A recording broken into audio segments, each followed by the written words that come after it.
welcome back to another episode of the Kickback.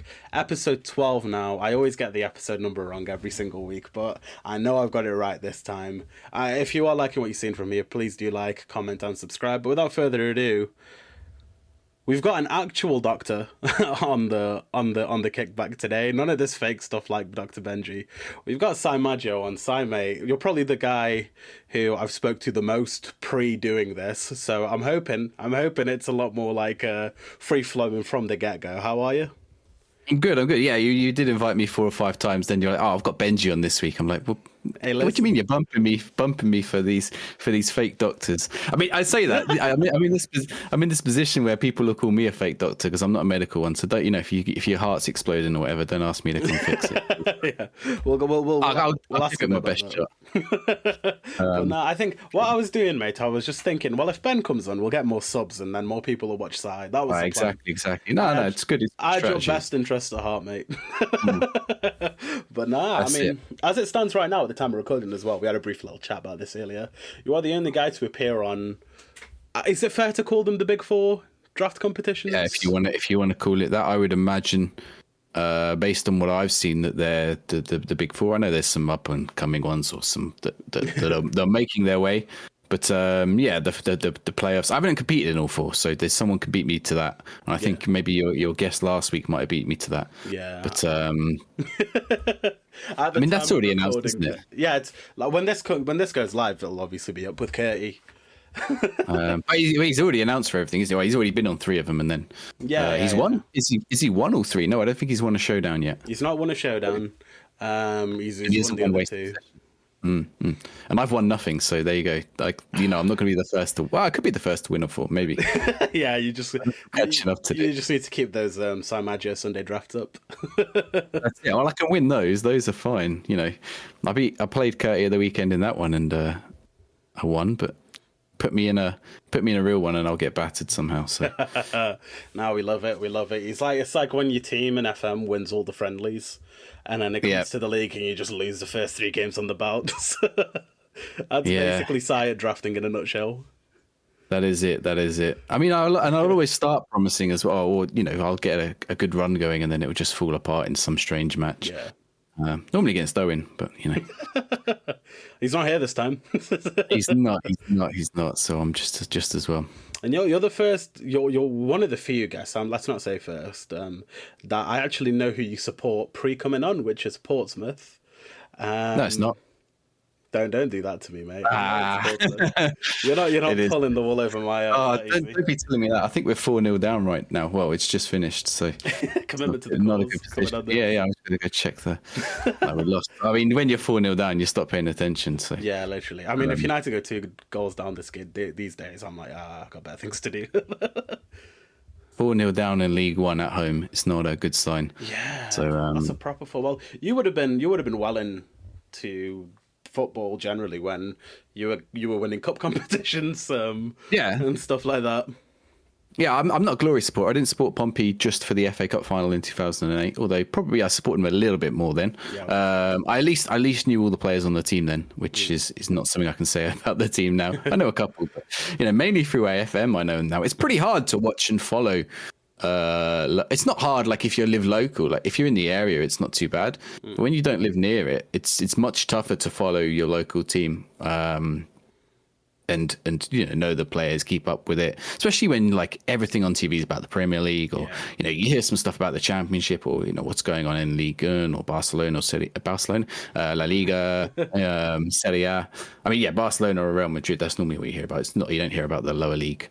Or the lower level of La Liga. You hear about the big teams. Yeah, it's kind of hard to follow. No, they're probably top. Knowing that now you've said that, probably that's why they're mad. I think I thought that about a team the other day. It might be Udinese, and then I saw that they're actually top. Maybe it's not Udinese. I don't remember. Anyway. So it's tough to follow them because they're, it's on TV maybe once in a blue moon, and if it is on TV, it's a weird time. And then it's not the best quality football. It's all right, like when it gets to that level, I'm much more likely to go to a non-league game, which I've been to a couple recently. Okay. Then, in Portsmouth's not near to me now, so I don't go to the games or anything. So I'm not a great fan of them at the minute. Like not in terms, also in terms of the football they play, but I'm just pretty awful in terms of following them. But yes, like the mid 2000s was fantastic. Like I started supporting them long before that. Actually, both my parents are Southampton fans, so I pleased both of them by deciding to support Portsmouth. Yeah. But it was the local club where I was born. You know, probably what my friends. The funny thing is, so when we were young, like everyone picked a Premier League team because Portsmouth weren't a Premier League team. Yeah. Everyone picked a Premier League team. So I think I chose Newcastle, which is the complete opposite end of the country. I think my dad, like, it was probably the first team I saw on TV. I think my dad said something about Alan Shearer, right? So he's like, oh, you should pick the one with the best England player. And I think I'd see Shearer play for England a couple of times. This is when I'm about 4 or 5 years old. Maybe a bit older than that. And then I was like, all right, okay, I'll pick Shearer's team. And then he goes, well, it's Blackburn. And then like about 3 days later, he transferred to Newcastle. So it was Newcastle for a very, very short period of time. I've got the Newquay Brown football shirt for that season. And then about, I don't know, a season or two later, we went to Portsmouth, watched the match there. You know, obviously by that point, I was supporting Portsmouth rather than Newcastle. Newcastle was sort of still my Premier League team. They're not anymore. Like, I definitely not anymore. But I mean, that ended as soon as Portsmouth got into the Premier League. Essentially, the fact that, or I think even before that, you know, I'd fallen off Newcastle well before that. It was just something to, you know, to get me interested in football early on, and then Portsmouth got into Premier League 2003. TY Beanie Babies on the shirt. That's a better sponsor than Newquay Brown. 2008 FA. I mean, we had some good players over those years. You know, Teddy Sheringham. We had. Yeah, King Kanu. He's only 52, older than me and you. There's always those rumors about his age. Him or Eto. It was always him or Eto. Like we had Yakubu, we had Loa Loa, we had Defoe, we had Crouch. You know, we had some Todorov. We had some great players. I've just seen Todorov is the manager of Portsmouth on my FM save, in fact. Is like he? 2032. Yeah. I don't know how he's ended up. Does that make you as a Portsmouth fan? Was he? Well, he's got them back into the Premier League. So in 2032, this is their first season back, and Southampton have just been relegated. 11 years to go. So yes, and that was a good thing as well. When Pompey got into the Premier League, Southampton went down. We were laughing at them and all their financial difficulties. Oh, how we were wrong, and how the tables turned on that one. We were laughing that we were never down in League One, and then look at us, we went down to League Two. Oh no! What do you owe that? Like, I know there's a lot of sort of discussion, and it's not something that I'm particularly well versed on. Like when obviously you obviously won that FA Cup title, I was like 10 years old. Like I wasn't broad enough on football to know about what every team's doing. What sort of elements do you put the downfall of Pompey on? It's a combination of factors. So most of it is poor ownership, and a couple of owners who are more than a little bit dodgy. And when I say a couple, put it this way: so between the 2008 and 2012, I think we had 5 or 6 owners, 4 of whom are now in jail for various reasons. Right? So you know, we can look at what's going on in Newcastle at the minute, or we can look at other clubs. You know, every time I hear a Newcastle fan complain about Mike Ashley, and I'm like, come on, I would have taken Mike Ashley over any of the owners we had. You know, so essentially what happened was, there's a HITC video on this, HITC Evans video on this at the moment. I think he put it out like 2 weeks ago, but I knew about this stuff anyway, being a fan and with what I study. So we had Milan Mandaric. Milan Mandaric was quite good. I think he went to Leicester, so he sold up to Alexander Gaidamek, who is a Russian businessman, and he wasn't sure where his money came from because his dad's an arms dealer. Oh, okay. An international arms dealer with an international arrest warrant out for him. He did do. He's been arrested and in prison now. I don't know if he's still in prison, but and he always had to make clear that he owned the club and not his dad. But then, like a few years down the line, and it was under him we won the FA Cup with, so it's him you'll see in the pictures. Yeah. And then, like when his dad was actually arrested, I think they owed a lot of money, and it turned out that perhaps his dad did own the club a little bit. So they sold up to, which way around did it go? So they sold up to a Emirati guy, 2 Emirati guys. One of the ones who manufactured the Man City deal. But turned out he didn't have any money himself, and he was stealing it from his wife. So he's in jail for that. Cool. And then to another one who was never seen. No one ever knew what he looked like. No one ever knew whether he existed. It was always a rumor that perhaps he didn't even exist. Al Faraj. and not Nigel Farage, Al Farage. And he never showed up. He owned the club for a very short period of time. And essentially, he owned the club because I think the Gydamex owed him money. And then someone else came in and said they owed me money. We got sold to two, where were they from? They weren't from Russia, I don't think. They were from Georgia, maybe, or Azerbaijan. Two former Soviet state countries, two individuals from former Soviet state countries. And then they while they were in charge, they were arrested and put in jail for money laundering, I think it was. And then we got sold to where was he from? Singapore, Malaysian. Bauram Chanwai, where was he Malaysian? I can't remember. I'm gonna get his location wrong, so apologies in advance, or in arrears. But essentially, he just wanted to strip the club and get his money back because he only took over the club because people owed him money, and he had this company called Portpin, and they were owed money by all these arms deals that had gone tits up, I think. So yeah, and he was, and in that period of time, things happened. Like the stadium was transferred in ownership to the new owners. So the owners, whichever stage owned the stadium. So we didn't own our own stadium anymore. It was just asset stripping, right? Selling off the club, selling off the players. Slowly, like people, they didn't care about the club. None of them cared about the club. And then there's that tax bill that comes in. All these people passed the fit and proper person test, which is, obviously a joke. Pretty funny. Yeah, right. So, I mean, the Saudi Arabia thing should come as no surprise to anyone who's been paying attention the last 20 years.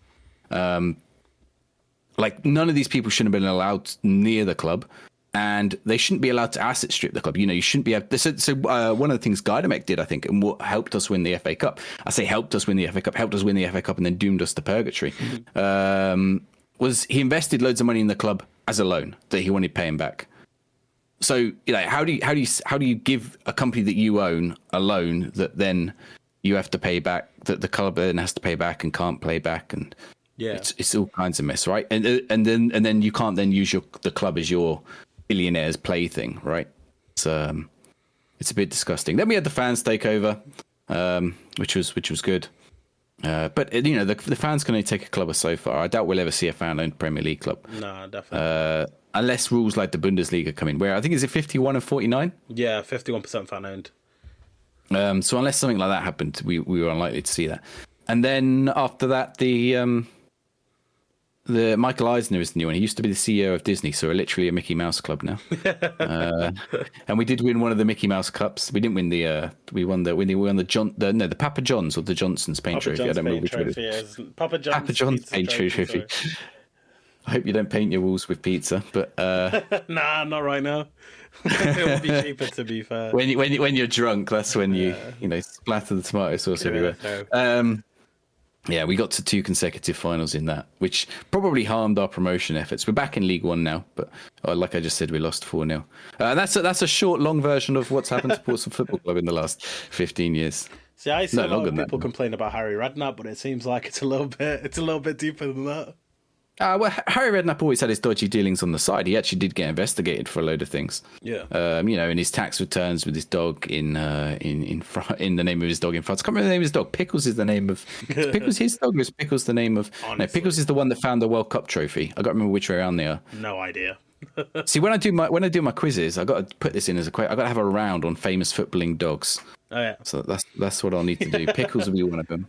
Harry's dog would be another one. I can't remember the name Daniel of it. Sturridge's dog that got stolen, stuff like that. Did Daniel Sturridge's get stolen? Did you not remember? Like, it was in America, and somebody came and broke into his house and took his dog as well. Oh yeah. So yeah, that's it. I can do a famous dog round now.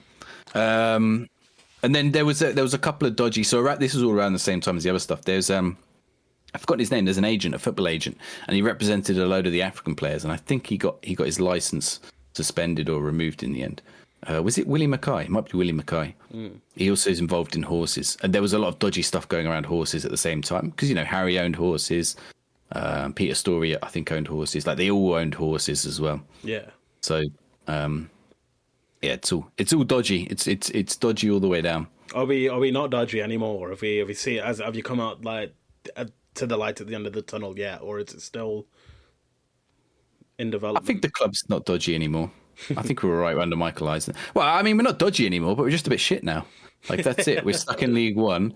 We had Kenny Jackett who did well with Wolves, and now we got rid of him. We got the Cowley brothers in now. Yeah. They come in as a double act. They're not doing much. I mean, they look all right some games, and other games they look awful. And we just haven't got the right players, I don't think.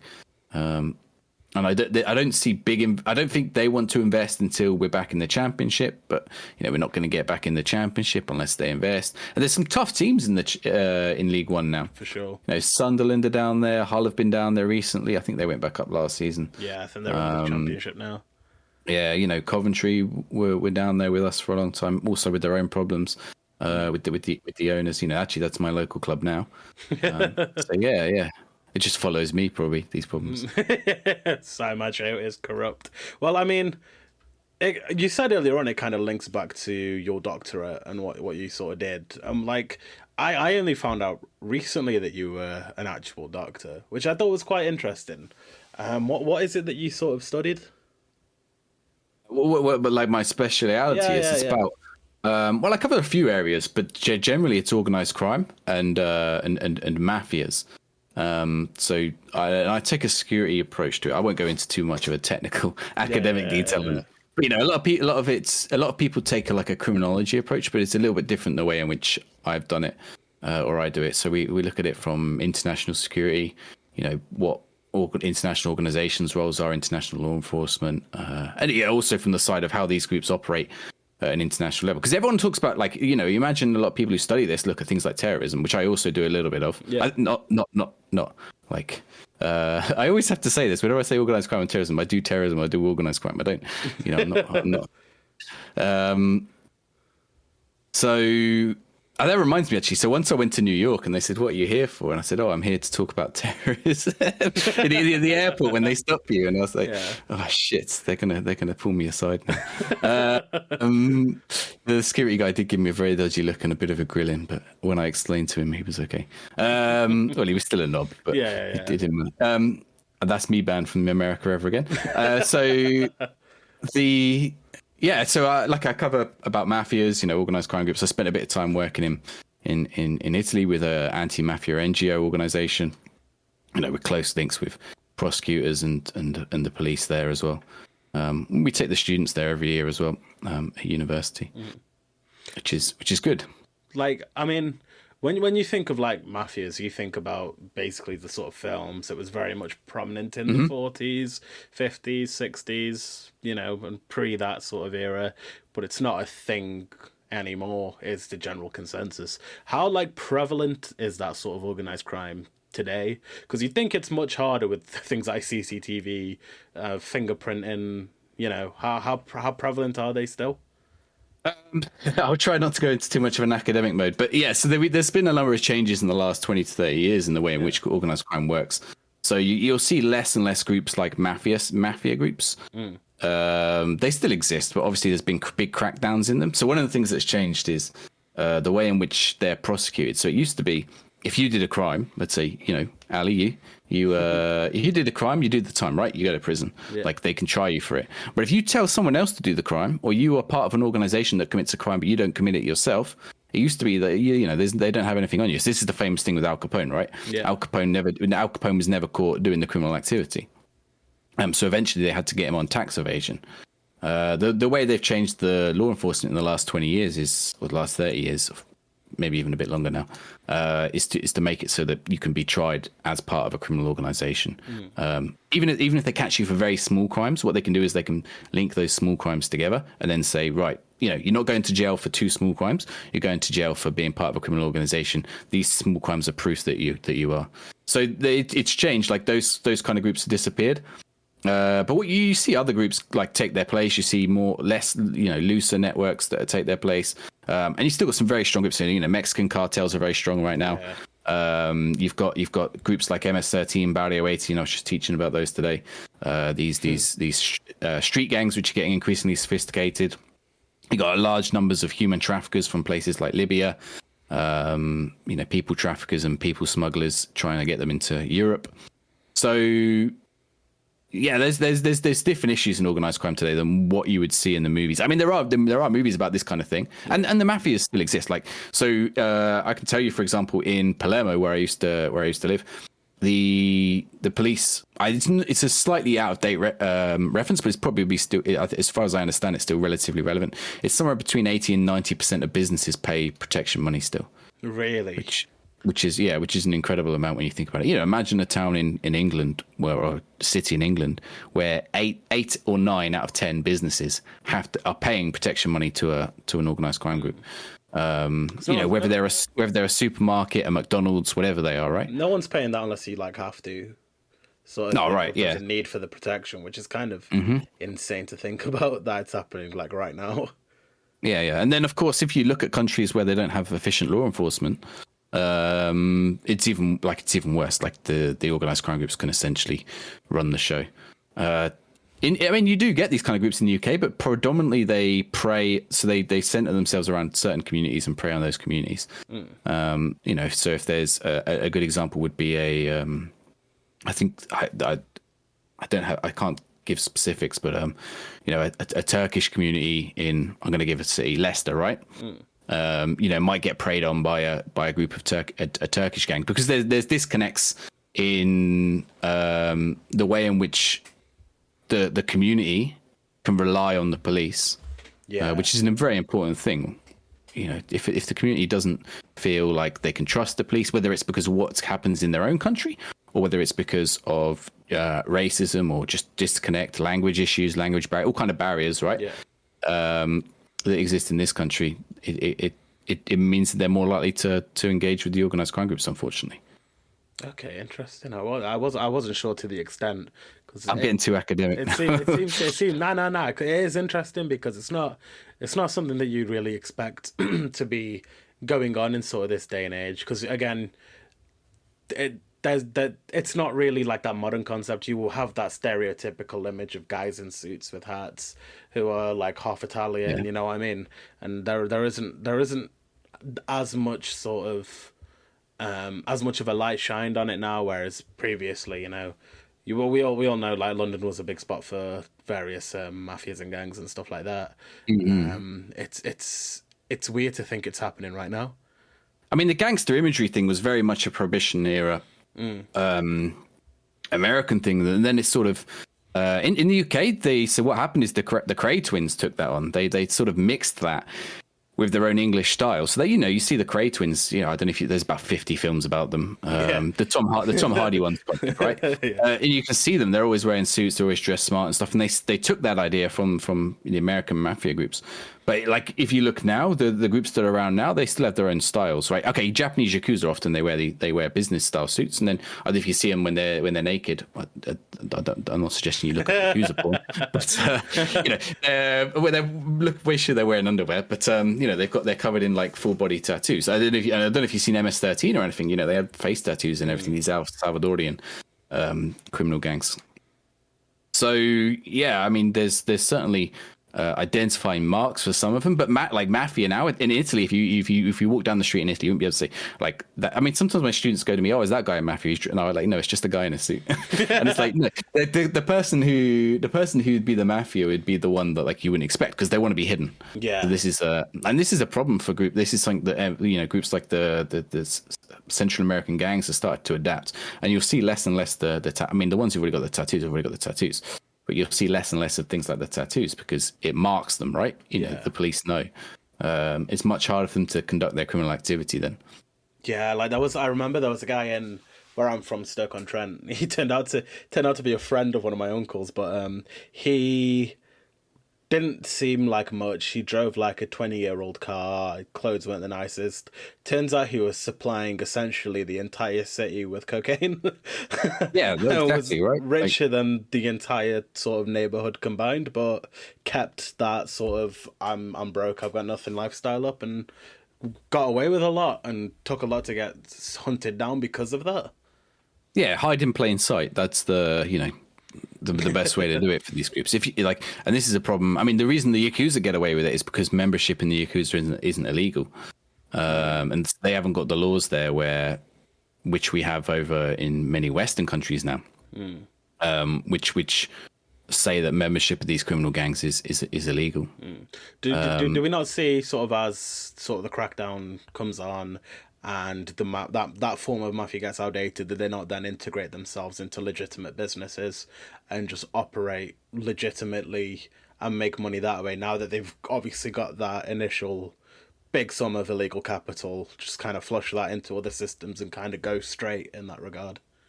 Yeah, legitimate businesses provide a number of advantages for criminal groups. They act as fronts, they act as ways in which they can hide the proceeds, money laundering, all kinds of things. Or just legitimate reinvestment of the money. It's quite useful for them to own these legitimate businesses, and a lot of them, had the aspiration of making money, not necessarily via criminal means. It's just that they view that as often the easiest way to do it. Yeah, it varies though, because some criminal groups exist beyond financial gain. There's an element of belonging for some of them. A sense that they need, and protection as well. Yeah, protecting each other, right? So that's it becomes a unit in a way. I mean, for family, they use the term family in a lot of cases, and even in the different languages, or they use similar familial terms. I mean, I feel like we've gone down a bit of a rabbit hole there. So we have. I'm starting to do a lecture now. I do this all day. Yeah, I mean, it's interesting stuff, and I don't think there's anyone else in the FM community that could really give us that. But I digress. We'll go in. We'll start on this sort of FM. There's some big overlaps with football. I mean, I like to keep bringing it back a little bit to help you. I mean, you just brought it back, and I'm taking it down the rabbit hole again. Like there's big overlaps with football. Obviously, things like Calciopoli in the 90s. Well, that isn't necessarily linked with organized crime explicitly, but there are undertones there of organized crime, and like.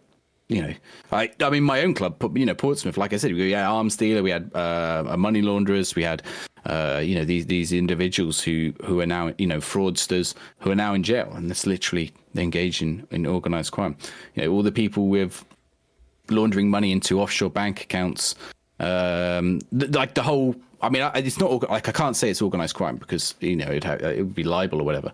But yeah, I mean, you just got to look as far as things like the Visit Rwanda investment in Arsenal, and how that's like an incredibly corrupt practice in a way that we sort of don't worry about. Like, why is a poor country spending millions of pounds on promoting themselves via Arsenal when the actual money that ends up in the hands of Rwandans is very little. Yeah, it's one of the poorest countries in the world. And I guess there's always the question marks over somebody like Roman Abramovich, how he sort of made his money initially, and the reasons why Chelsea were the club that he went on to buy.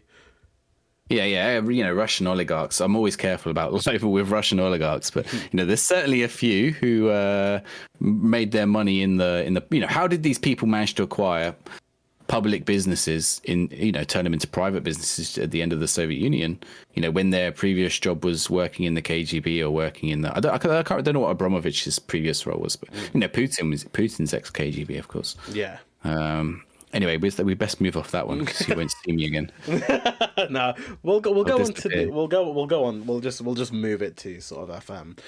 What point was it that you started? Obviously, were you first introduced in the game and sort of began to play it sort of regular? FM or a Football Manager game? A Football Manager, whichever came first. Yeah, I don't know what my first Football Manager game was. I probably got it somewhere, but so I had like a couple of the early PlayStation ones and PC ones that I had. I don't think I ever had one on Super. No, I did have a football game on Super Nintendo, but it was not. It didn't have management in it. I can't remember the name of it. Was it might have been an early ISS. And then it might have been Sensible Soccer. And then we obviously, I got my PlayStation, got things like Actual Soccer with Shearer on the front, Actual Soccer too. I used to play that on PC when I was like 6. That was a banging game. FIFA 1999 I had on PC. But around the same time I had like some management games. I think I had Player Manager. I think I might have had one of the Championship Manager games. I certainly had 2 or 3 of the LMA Manager games because they were on console. So we had a PC, but the trouble with the PC we used to have as a kid was it wasn't so good for running games. You know, and we were also told that it was for like work. And me and my brother very much viewed we knew that the PC played games, but we very much viewed, you know, when we're playing games, it's on the console. And I think what we could do with some of the PlayStation ones is they were multiplayer. Yeah. So I think LMA Manager had 2-player in it, so we could both manage a club at the same time. So LMA Manager, I think I played 4 or 5 of that. You know, Onside Soccer I had. Player Manager, I think you could control the club and manage the club in that one, right? Yeah. There were a few like that. I think Onside Soccer was one like that as well. You could control the players, but the actual gameplay part of it was absolutely awful. You know, for like controlling and stuff. Yeah. So I think what we used to do is we used to play the manager mode, because the manager mode was all right. We used to play the manager mode and just put it on, like, just not select a team when it came to the game, and just watch them play the game. So yeah, I played quite a few of those. In terms of actual Football Manager, I got Football Manager 2000 and either Football Manager the first one, yeah, or Football Manager 2006. I don't remember which, but it was when I was at university. And this is I might be misremembering this. You know, don't the legal teams as Sports Interactive don't come after me. But we had a university network set up, which had loads and loads of stuff on it: TV shows, movies, everything. You could just drag whatever you wanted off of it, and you just had to upload something in return. And this was the days of torrenting, right? Yeah. And now I'm not saying I got it off there. I must have bought it. Honestly, I must have bought it. But you know, I you know, one day Football Manager 2006 or the first one, I don't remember which, was on my computer, and like we just started playing it, and then, you know, because I told the other people in my class, and we all started playing it. And then, you know, next year we all went to the shop and bought it together. The year after, so the way my university in my third year was, like, there were 4 friends. Well, we had this big house, like, with 28 people or something. Yeah. But there were 4 of us, like, in rooms that we could see each other. It was like a little diamond. It wasn't quite a diamond, but the way our doors faced, it was like a diamond, right? So, you know, we would sit and we would watch the football, and we would play Football Manager in our rooms at the same time. We'd each all have our own saves. It would be crazy, because, you know, all you'd hear is like a shout. Like, I'd be sat here on my computer, and my friend would be like in his room over there. I could see him. I'd just hear him shout goal or something. I'd look over, and he's been watching the Spurs game or something. So yeah, that was quite a nice little early community feel. You know, this is pre when you could really do online. I don't know when they introduced it, like, head to head and stuff, but it wasn't never really worth it. So yeah, that was sort of my introduction to FM, and then I think I've got almost every single one since. I was looking online earlier, and I seem to be missing a couple, but I don't know why I'm missing those few. Yeah. On Steam or whatever. I did boycott it for a little while, but not for very long. I think I still ended up with copies of it. Like, people bought them for my birthday or something, even when I boycotted it. Why did you boycott it? Why did I boycott it? I think everyone has one of these experiences. Yeah. So I bought Football Manager Classic on the Vita. I think that's what it was called. It came out in, like, mid-April 2014. It was supposed to have come out in 2013, and they delayed it, right? Now, I don't know what you know about the football season, but when does the football season end? Around May time, right? So there are about two weeks left of the football season. I thought, right, they must update this, right? Like, you know, with the new players and stuff, because considering the season is pretty much ended now. You know, they must be going to add it into next year's one. And then, you know, okay, they never said anything about that. I was on the Sports Interactive forum because I'd encountered a couple of bugs. One of the bugs I'd encountered was I got to the end of the season with Portsmouth, and I'd played 38 games. No, wait, it's not 38, is it? It's 46 games in League One. League One. Or League Two, yeah. Actually, we were League One that season. We hadn't quite gone down to League Two. So I'd played 38 games, and the other teams around me had decided they wanted to, 46 games, and the other teams around me decided they wanted to play 47 or 48 games, which didn't make any sense to me, but they got more points as a result. I didn't get promoted. So this is a really annoying bug. Like, I would have had automatic promotion, and I would have made the playoffs. And I didn't, because everyone else kept playing games that I couldn't find, or whatever happened. They just managed to pick up random points from somewhere. I don't know where it was. So I reported this bug, and, you know, I go through this thing. They're like, oh, can you send us a save file? I send it over. They say, oh, we can't replicate it. Like, we can't replicate this, so it doesn't exist is a very much a thing to do with. This is me never getting an advanced copy of Football Manager ever now. Yeah. You know, I say that. I know people who, you know, some of the big content creators have also had these kind of experiences in the past. And I think Sports Interactive somewhat know this, and some of them, you know, work towards this, but I was talking to like some of the, and I was helping, right? I was explaining the bug, how I got there, giving the save files. I took like hours out of my day to go through the ridiculous process of uploading, taking a save file off of a Vita, which I don't remember as being a particularly easy task because they all had proprietary memory cards and stuff, and then getting it uploaded in 2014 or whatever.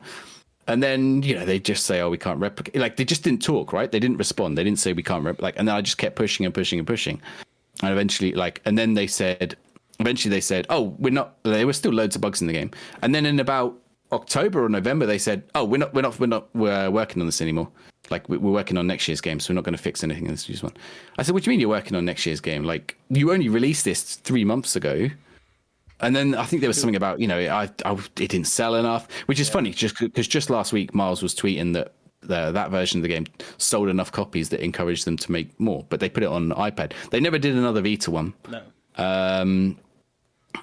I was just like, so you released it late in April. You never updated it with the new squads. I think there was maybe one like bug overhaul, but fix overhaul. Yeah. But like they never did. Like there were still massive bugs in the game. It wasn't like a great version of FM. I just liked it because it was quite good while I was traveling. Yeah. And then I just said, I can't believe, like I said, I was probably like passive aggressive, but I was never rude or anything. I just said, I probably said like, it's a bit of a joke that you're ditching this early. I said, I've helped you and you just like throwing it back in our face or something along those lines. Yeah. So, I was never offensive towards an individual or a person, merely implying that they hadn't quite kept up their end of the bargain in selling this game. And I couldn't get a refund or anything on it because, digital products, you can't get refunds on them. And it was essentially broken. Like I was pissed off still about my promotion. Yeah, literally. So I was like, "What? This is a joke. Like you can't just release a game and then just stop supporting it and then go move on to next year's game." I mean, it's what they do now, I guess sometimes. But we still know there are big bugs in FM 21, and we're already at FM 22. And I guess that's in part because of the yearly cycle. But they never released another Vita game, and it hadn't even been out for 5 months, or it had just about been out for 5 months. And they hadn't done anything on it in 3 or 4 months. I think there was only like one update in about May time. Then they never did anything afterwards. So it just really wound me up. And they gave me like a 1 week ban on the forums for saying that they should be fixing it and they shouldn't be moving on, that it was a joke. And I got a 1 week ban saying, you can't be offensive. I was like, I wasn't offensive. Like it's like a very, I don't want to use the term snowflake. What's like a better term? Like, because snowflake has other meanings now. Yeah. But you know what I mean? It's like very like, you can't even handle like the most basic of criticism about your products, right? And I still think that's the case in some ways, they can't handle some very basic criticism of the products. Yeah, and you'll see this online. Like the overall, Football Manager is a very good product, and I recognize this. It's much better than any other Football Manager game out there. Although in part, like, does any other Football Manager game have a chance to compete in the field at the minute? Probably not. No. I know there was a version of Championship Manager they released that was like pay what you want. I think I paid like £2 for it. I played it for about an hour, and I was like going back to FM. Yeah. So yeah, so I just thought, I'm not giving them some money for a few years. And I didn't, people bought me the game as a gift or whatever. So they eventually got my money, I suppose, or someone's money. But I didn't ask for it as a gift. I was able to, I had to focus on my PhD and stuff as well. So but that was quite important. No, that's quite important. like trying to get that done. I had enough distractions as it was. So getting that done was quite important. So there's a few of the middle games, like between 14 and 17 or 18 that I didn't get. Fair. Well, when did you integrate that into content? When did you first think, I'm going to stream this? What sort of events led to that? And so my path to content's a bit different. I don't know if I've told you this. You know bits of it, maybe, Ali. I don't know if I've told you all of it. So when was it? So I used to listen to this podcast. They talk about me on it in like one about 2 weeks ago. There's a reason they talked about me in it. So I used to listen to this podcast called, I still do. If he's watching, I still listen. No, actually, I don't have much time for podcasts at all nowadays. This is on video, so like I'll put this one on the video. But the ones that are like audio, when I'm commuting, I'll listen. But like I get a 20-minute commute and then that's it. So, although some of the ones I used to listen to have stopped now, so I might have to find some new ones. So I used to listen to the Mature Gamer podcast. I don't know if you know about the Mature Gamer podcast, or who the host of the Mature Gamer podcast I know is. who the host is. Yeah, so it's Leluja, right? It's Kevin Chapman. You know, we all know who he is as a big FM creator. But this was like 2013 or 2014. I don't know when it was. This was quite a while ago now. He wasn't an FM creator then. I don't know when he started. He must have started about 2016. Now he does talk about FM like at this point, you know, but he's playing lots and lots of different games. And there's him, and there's Anna, and there's you know, Miss Leluja, and there's Street Sheepdog, who also streams. I think he streams Minecraft and stuff at the minute. And they still do the podcast. And I used to listen to that, and then I was like on their forum. They had a forum at the time; it doesn't exist anymore, and they had a team speak. So I'm trying to work out. I probably did speak to Kev like very early on, like, you know, pre all his YouTube stuff. I don't think he had anything on YouTube, or if he did, it wasn't FM related. Like, this is the thing. I've seen all the iterations of Kev's YouTube. I know his very first Football Manager stuff. He did no cam. He just spoke into a mic and just went with that. Yeah. So, you know, I was consuming that content. I mean, at some point, you know, there were a couple of spin-off podcasts. So there was the Night Shift podcast, which was under the Mature Gamer branding. And then there was another one which came up called the Infinite Loopcast, which is still out there. It's not recorded at the minute because I'm still on it in a way. It's me and three others now. But it was called the Infinite Loopcast, and it wasn't under the Mature Gaming branding. So it was I would say semi-autonomous, right? Because Anna was on it. So Leluja's partner was on it. Kev's partner was on it. So it was her, and it was two other guys. And then, you know, I started setting up. This is a really convoluted story. I'm sorry. So I set up a Twitter account like around the same time while I was doing my PhD, just to make a little bit of pocket money. So what I would do, I was quite good at finding bargains, like sales on games, right? You know, finding where stuff was cheap. So, you know, I'd like scour the internet. It's before like Hot Deals UK or whatever. Or Hot Deals UK was sort of new then. Yeah. And there was a little space on Twitter that I could use. I think I got like 6,000 followers on it or something. It's still there. It's a bit dead now, but I don't think I posted anything in the last year. Because eventually I realized that my returns on it were not worth the investment in hours that I was putting in. Like, it just wasn't, you know, because if I recommend you go buy the latest Call of Duty, actually Call of Duty was a pretty good earner for me, but, you know, I find the cheapest place you can buy Call of Duty, people go and order it, and I'll get like 50p. But, you know, I've got to keep doing these deals all the time, right? So I'm on it 24/7. You know, if I miss one, like some other deal side's going to beat me there. Yeah. So I was doing that. And then the Infinite Loop, like, that's a side story. But the Infinite Loop cast was like, was coming up, and they're like, I was chatting to them about, you know, they knew about my deal site because we chatted on TeamSpeak or whatever. And they said, "Oh, when you come on the show and just like chat, you know, maybe you could have a little segment for your deals." I just went on 1 week for the show, and then after that was on it permanently. Apparently, you know, I never had my little deals section, I don't think, or maybe I had like one line every show. I was just on there as another. I was just on there as another host, and that was about 2014, 2015. You know, I think we had Kev on one, but I don't think I was on the week where Kev was on. Is it still before Kev did Football Manager? Yeah. So I went to the Mature Gamer Podcast Expo. He used to run an expo. I think he runs it again now. You know, it was held in Peterborough and then in Nottingham. He might have just started his Football Manager stuff when we went in Nottingham. Yeah. And like I watched his stuff very early on. I subscribed to him on YouTube, watched the YouTube stuff because I was already following his content anyway. You know, and like I was involved in that community in a way. I watched his first couple of live streams on Twitch, and then I fell off of it because, you know, I got busy myself. But I was always thinking in the back of my head, oh, I could probably do this, right? And we tried a couple of live streams. We tried a couple of game streams. You know, somewhere on my YouTube, they're delisted, but there are some YouTube videos on my channel from where we've played. You know, I think we played a game of. There's 4 or 5 games we played. You know, Destiny or something. I don't know. Yeah, you know, a couple of So these are on my YouTube. These were recorded and then uploaded. So one of the problems I always had was my internet was never good enough for live streaming. And this was this is a barrier that future generations aren't going to have, which is fantastic. Yeah. You know, people say all you need now is a camera and a computer, right? I think 5-6 years ago that wasn't the case. You needed fiber internet probably, or at least a very good broadband to be able to stream. And like, you know, the quality of what people are uploading. I mean, Kev's done a content clinic, I think, tonight, and you can go back and look at what his early stuff is, and you can see the difference in what his early stuff looks like, his camera, his microphone, etc., and what it is now. And I think people coming in now have a greater knowledge of what they need to do in terms of camera and microphone. Not everyone, like there are still some which I think could. You don't like. I'm fully a full advocate of don't chuck money at something unless A, you can really afford it, or B, like you are. I don't want to say committed because a lot of people think they're committed and they're not. You are making some money back out of it, right? Learn. There are other things you can learn before you go and chuck money at stuff. And actually, by learning learning workarounds and learning some of the other stuff, you're going to get better at other stuff down the line. You'll learn the fundamentals and basics. So, and I'm giving a really long story to you, Ali. So feel free to force me to hurry up at any point.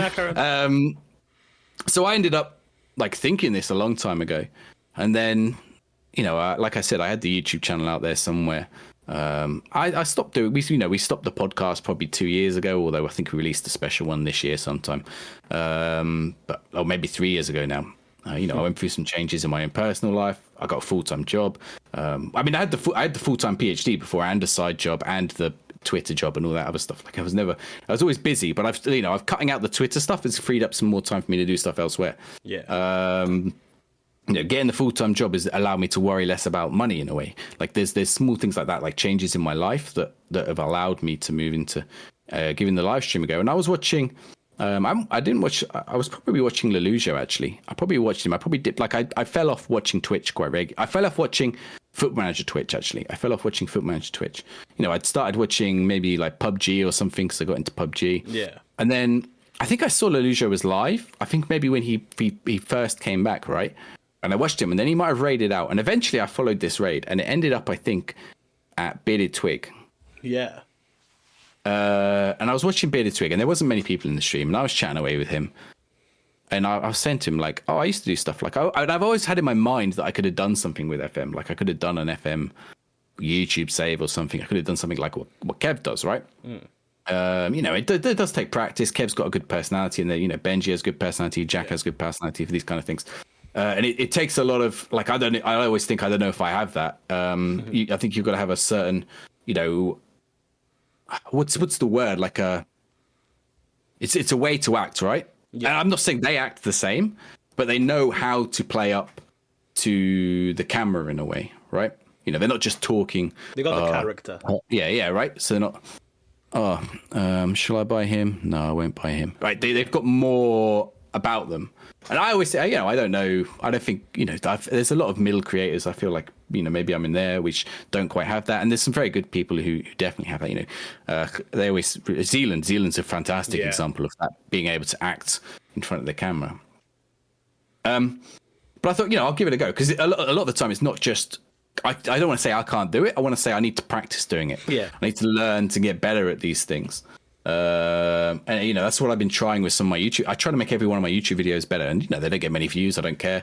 It's a way for me to practice. I don't actually I'd rather people didn't watch them, because if I get too many people watch them and they're like, this is shit, I'm not coming back to this person's channel. No, I obviously I want people to watch them and give feedback if there's something that doesn't quite work. I think finding that line between cheesy and fun cheesy is quite hard. Yeah. And I worry that I cross over that sometimes, or don't go close to it enough at the other times. Like, I think Zealand hits that line. Actually, I say that sometimes I watch a Zealand video and I think, oh, this is it's the intro thing. He always says about his intro thing, right? People complain about his intros. Sometimes they're really fun and interesting, and sometimes like, oh, it's close to this. Is too cringe, right? Yeah, it's too cringe. Although cringe can make good content. Yeah. But so I thought, right, I could probably do this. And then I was chatting to Twig on this live stream, and he just said, I'll just give it a go. And what did I do? I got my iPad or whatever. Yeah, my iPad. Because I didn't have a camera. So I set up a Wi-Fi link between my iPad and my computer, so that was sending the camera signal from my iPad to, or no, not, it's my tablet, it wasn't an iPad. My tablet to my computer. So my camera was on my tablet. My chat was on my tablet. I only had one screen at the time because I think my other screen I'd taken away. Yeah. What about a Droid cam? That's it, right? So I just had that. I had this, so, and you'll see a lot of. Actually, RDF has one of these, right? Yeah. A Snowball. I've literally just upgraded the last couple of weeks. And I'll tell you what, the if you get this set up right, there's some very good YouTube videos. I can't remember. Gaming Careers, I think, is the guy, and he's got a video on how to improve the sound of this. If you set this up right, obviously get yourself a filter. You can make it sound pretty decent, right? Yeah. Like no one's going to say that's a shit microphone, doesn't sound good. I'm not going to listen to this. If you set it up wrong, they will. Yeah. Right? If you're not the right distance away, this one still sounds shit to me sometimes. I'm like, this is like a much more expensive camera, but than microphone, and that's the thing, right? It's the same with the cameras. Like, like this is what I say, don't go out and spend loads of money. Like, I think that Snowball I bought off eBay 10 years ago for 35 quid. Yeah. The camera I was using up until recently, I only used the iPad one for a few months, and the camera I used was like a 50 because all the C920s were out when this was mid-pandemic, by the way. Because I was stuck at home, I thought I'm going to do so. This is the other reason, right? I was stuck at home, I'm going to do so. Like, I started the week like 2 days before McKinn's, so me and McKinn's have grown like Actually, I went like this, and he went like he's snuck up behind me now. When you recorded him the other week, and you said he was the biggest one in the wasted possession, I was going, no, it's me. But no, he overtook me last week. Or 2 weeks ago, because when he won the showdown, which is even more annoying because I was there watching everyone go into him, and I was like, no, that bastard's going to overtake me. I don't mind. McKinn's is great. Like, this is the thing. People always ask me, like, recommend a streamer for, I'm not going to say go into too much detail, but I'll say, go watch McKinn's, right? He sort of knows how to build his community. He's built a community much better than me. And I mean, these are later streamer problems for me. Maybe we'll get to these. I don't know if we get to the time. I switched camera to this £15, cheap Chinese knockoff camera that my work gave me. I don't know why they've got cheap Chinese knockoffs of HP cameras, but they have. I think it's literally all they could get. And then recently I've switched up to this one. But other things like buying some lighting. Like this is going to vary from person to person. I saw Z, right? Z. Of course you know Z. Like not Zealand, Bad Lip Twitch, right? Who's on your wasted possession one. He was saying the other week about being able to reinvest his money into equipment, right? And he can't afford to because his personal circumstances. There's a hobby for him or whatever, and that's fine, right? Like what I'm going to say comes with the caveat, like. If you can't afford it, you can't afford it. Like if you're in this to grow, like when you get your payouts from Twitch, do not spend them on anything. Like, I mean, when I say do not spend them on anything, do not go spend them on Mars bars or whatever the fuck you buy. Can I swear, Alex? I'm swearing, right? Yeah. Fuck shit, bitch. Say what you want. Yeah, okay, right. Like this was Black Friday last year, and I went and bought these lights. I waited for a deal. I get a deal alert set up on my computer. I had other problems. Like my graphics card was. It took me 6 months to diagnose it because it was a brand new graphics card when it went in. And I'd had similar problems before with the previous graphics card, and it kept randomly cutting out. And midstream, this was an early problem that I had streaming. Was my computer was just dying midstream. I was like, what is causing this? Is it? So I replaced my CPU. I replaced everything other than the graphics card, and then it came to the graphics card shortage, and I got really lucky. I managed to get a 3070 a retail price because I set up all these alerts on deals and stuff. So yeah, so that was one of the things I reinvested in, making sure I've got a graphics card so my PC doesn't die, right? Buying the lights, like 30, 40 quid. This camera now is, I think, 100. It's not, it's not like I probably should have maybe gone for a higher one. I don't know, but the quality on this is pretty decent. It's all right. It's much better than the thing I had before. Actually, I can show you, right? So this is. So there's the other one, right? So that's see how washed down it is, but this is something I showed on my stream the other week. What you can do is even if you've got a cheap camera like this, just a little bit of editing. This is sort of what I used to do. You can probably get it to now I'm messing it up, right? But you can probably get it to something that looks a bit better. Yeah. Just fiddle around with the settings until you find something you like. I can't remember how I used to do it, but so it doesn't look quite so washed out. Yeah, right. This camera's in a different spot now, so it doesn't look quite so good. I probably have to turn that thing off. Yeah. So yeah, that's I don't look like a ghost in this one at least. And that was always the issue with the last one. Even this one sometimes looks a bit off color. So having good lighting is really important. Investing in a decent microphone. You can get one of those Snowballs, right? 30, 40 quid. So when you get your first Twitch payouts, that's what you need to do. And what I see a lot of people also doing, which I don't think is I'm not the expert on this. Like, there's better people. Go listen to Harris Heller or someone, right? Yeah. Go watch Gaming Careers, or go watch Dr. Benji and Lelujo's content clinic on YouTube. Actually, Lelujo's done another one tonight. Go watch those if you want to do football manager stuff, because they will tell you, these are the kind of things you need. And what I see a lot of people wasting money is, I need to get emotes. I need to get a logo, right? And they'll go on Fiverr and they'll buy a logo and they'll get some generic thing come back out. Or they go on owned.com and they'll get some generic thing come back out. Like, no offense to anyone who's got one of these, but there was like a range of ninja looking emote logos that about 50 people have, all right? Look the same. They do all look the same. Like, I saw an announcement for a draft competition and it was recently, and it was all the logos. And this is why I used to say to you guys, ditch the logos. Yeah. Make sure you at least have the names, and I would go with the faces. If a logo is recognizable, but everyone's got these ninja logos, like not Ninja the streamer, just like some guy with a hood, right? Yeah. Like some everyone wants to be the mysterious man. Like, why do you want to be the mysterious man? Be yourself. Like, be someone. Be a character. My logo is just me as a 7-year-old. That's it. It doesn't. Yeah. Like, it's synonymous. People have tweeted about it. Like, I think it's important that, like, when the main goal when doing this sort of stuff is stand out, and you're not going to stand out by going on Fiverr, clicking the top guy who's doing Twitch graphics, because the chances are everybody else has clicked the top guy who's doing Twitch graphics. It's something so generic back out. So I made my own logo, but also for my Twitch picture and stuff, I've used a picture of me. Yeah. And I actually edited it, so I changed the background to look like I was in a press conference at a football match. I like being the manager being interviewed afterwards. I don't know if you can quite make it. I think you can. I made it out, and I was like, wonder where Simon got that picture taken. So actually, what that is, that goes back to when I was doing the podcasting, and we used to get the press passes for Euro Game Expo, EGX, and we used to go to the press passes, and we could skip the queues, we'd go play the games, we'd go interview the developers. So I've talked to quite a lot of developers of games and stuff. And it was quite nice. And we interview them. So, I had a little press pass on, and it was me holding the microphone, I think. Or no, it's me talking into the microphone, but I think I was interviewing someone from, it might have been Strange Brigade, which is one of the, who makes Strange Brigade? The Sniper Elite people. Yeah. So I think I was interviewing them at the time. Anyway, so I cut the background out of EGX, put in the background of me at a press conference of a football match, and it looks, right for Football Manager then. Yeah. So I think when people start there, they start to spend their money on this. You start spending money on Fiverr. Don't go on that. Like, just go download GIMP. That's a photo editing program. nothing else. Don't just Google GIMPs. Go find. Make sure you type in GIMP photo editor or picture editor. The photo editor. Or like, if you're at university, you could probably get Adobe Creative Suite. You could go get Adobe Spark is free. Canva has a free version. Adobe Spark adds a watermark, but all you do is click on it and it will remove it for you. You don't have to. You click on it, it will show you the pricing options. Just close the pricing options, and the watermark's gone.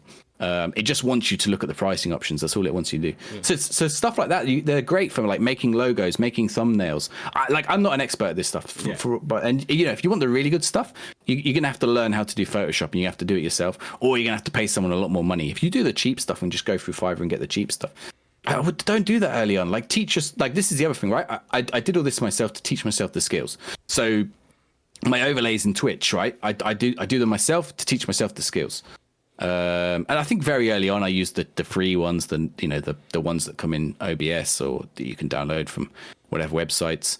But after a while I was like, right, just and then since, like, sometimes people have made me logos for stuff, like, generously. Like, I've just been chatting to them, they're like, oh, how's this, right? Yeah, I think 3 or 4 people have done this, like, not expecting money in return. Just because, often I was doing something for, I was giving them some advice or something. And there's some very good creative people out there who don't go begging, don't go saying, don't go tweet who can make me a logo, right? Don't tweet that. Don't tweet that. Like, no one's gonna do it. Or like, don't DM people. Oh, can you make me a logo? Like, don't DM like the top football manager creators and go, can you make me a logo like yours? Like, they're not gonna do it, right? If they were, they would charge for it. Like, and if you're really not good at it, go get someone on Fiverr to do it. But spend some time researching what you want, and don't just go for the most generic, like, ninja looking thing, or there's a couple other styles where it looks like emoji versions of people, that everyone has ones like that. The advantage of those ones is they look like the person, right? Like, fine, whatever, it often has the person's name underneath, like, but if you start to see them together and you're like, oh, they've all just bought these off a Fiverr website. And it works if you don't have the time. But, you know, I've greatly benefited in the last year from teaching myself the skills. So, you know, you look at my YouTubes, for example, that's like an old man, my YouTube videos, right? And like the new ones aren't amazing, but you compare them to what I was able to do with them a year ago. It's a massive, it's small steps. Like you probably, like, unless you knew, you wouldn't know. Like when I'm at work now and they keep going on at work about making YouTube, I'm probably going to get myself in trouble at work. None of them will watch this, is right. No one watches this. No, that's it, right? I mean, they were asking me today about it. I was like, I'm sort of on the fence about telling people at work about what I do. Because so the big push at the moment is about social media at work, and you're getting us on social media and all this stuff. And I'm sat there going, like, you can't just film a YouTube video and stick it up.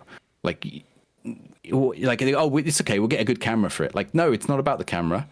It's about it is about the camera a little bit, but it's about the microphone. It's about, you know, and the sound. It's about the editing and the time it takes to edit. Yeah, and there's some content that's easier to edit than other content. Yeah. You know, some stuff you can just stick up. And some stuff you have to, you know, if you're doing Football Manager stuff, definitely you have to go in and edit it, because like, there are so many quiet moments or lull moments in Football Manager. It's why Football Manager streams, and you know, you've said this with other people, I've said this to other people, you know, Football Manager is let's talk, right? Yeah. Football Manager is just chatting, but with football, like football as a basis in the background, right? Like I've got a regular in my stream who doesn't even like football, right? Yeah. Has no interest in football whatsoever. But they just come in and chat because, like, they've been in when I've been doing other things, you know, when I've been doing my GeoGuessr or something. Yeah. And then they come back and you know, because they know, and it's the same with GeoGuessr, you know, they know I'll go off topic and chat about other things. So you got to be prepared to talk about anything and everything. I mean, if you just want to talk about football, that's fine. You could talk about, you know, the matches of the weekend or something. You'll find an audience for that. Like, that's what you need to do. You're probably, like, unless you're really detailed and doing tutorial stuff. But if you're doing tutorial stuff, you need to be editing it down as well. Like, there's never, like, Football Manager takes 20 seconds to process. Well, you say, oh, I'm on a processing screen. Oh, look at this tooltip.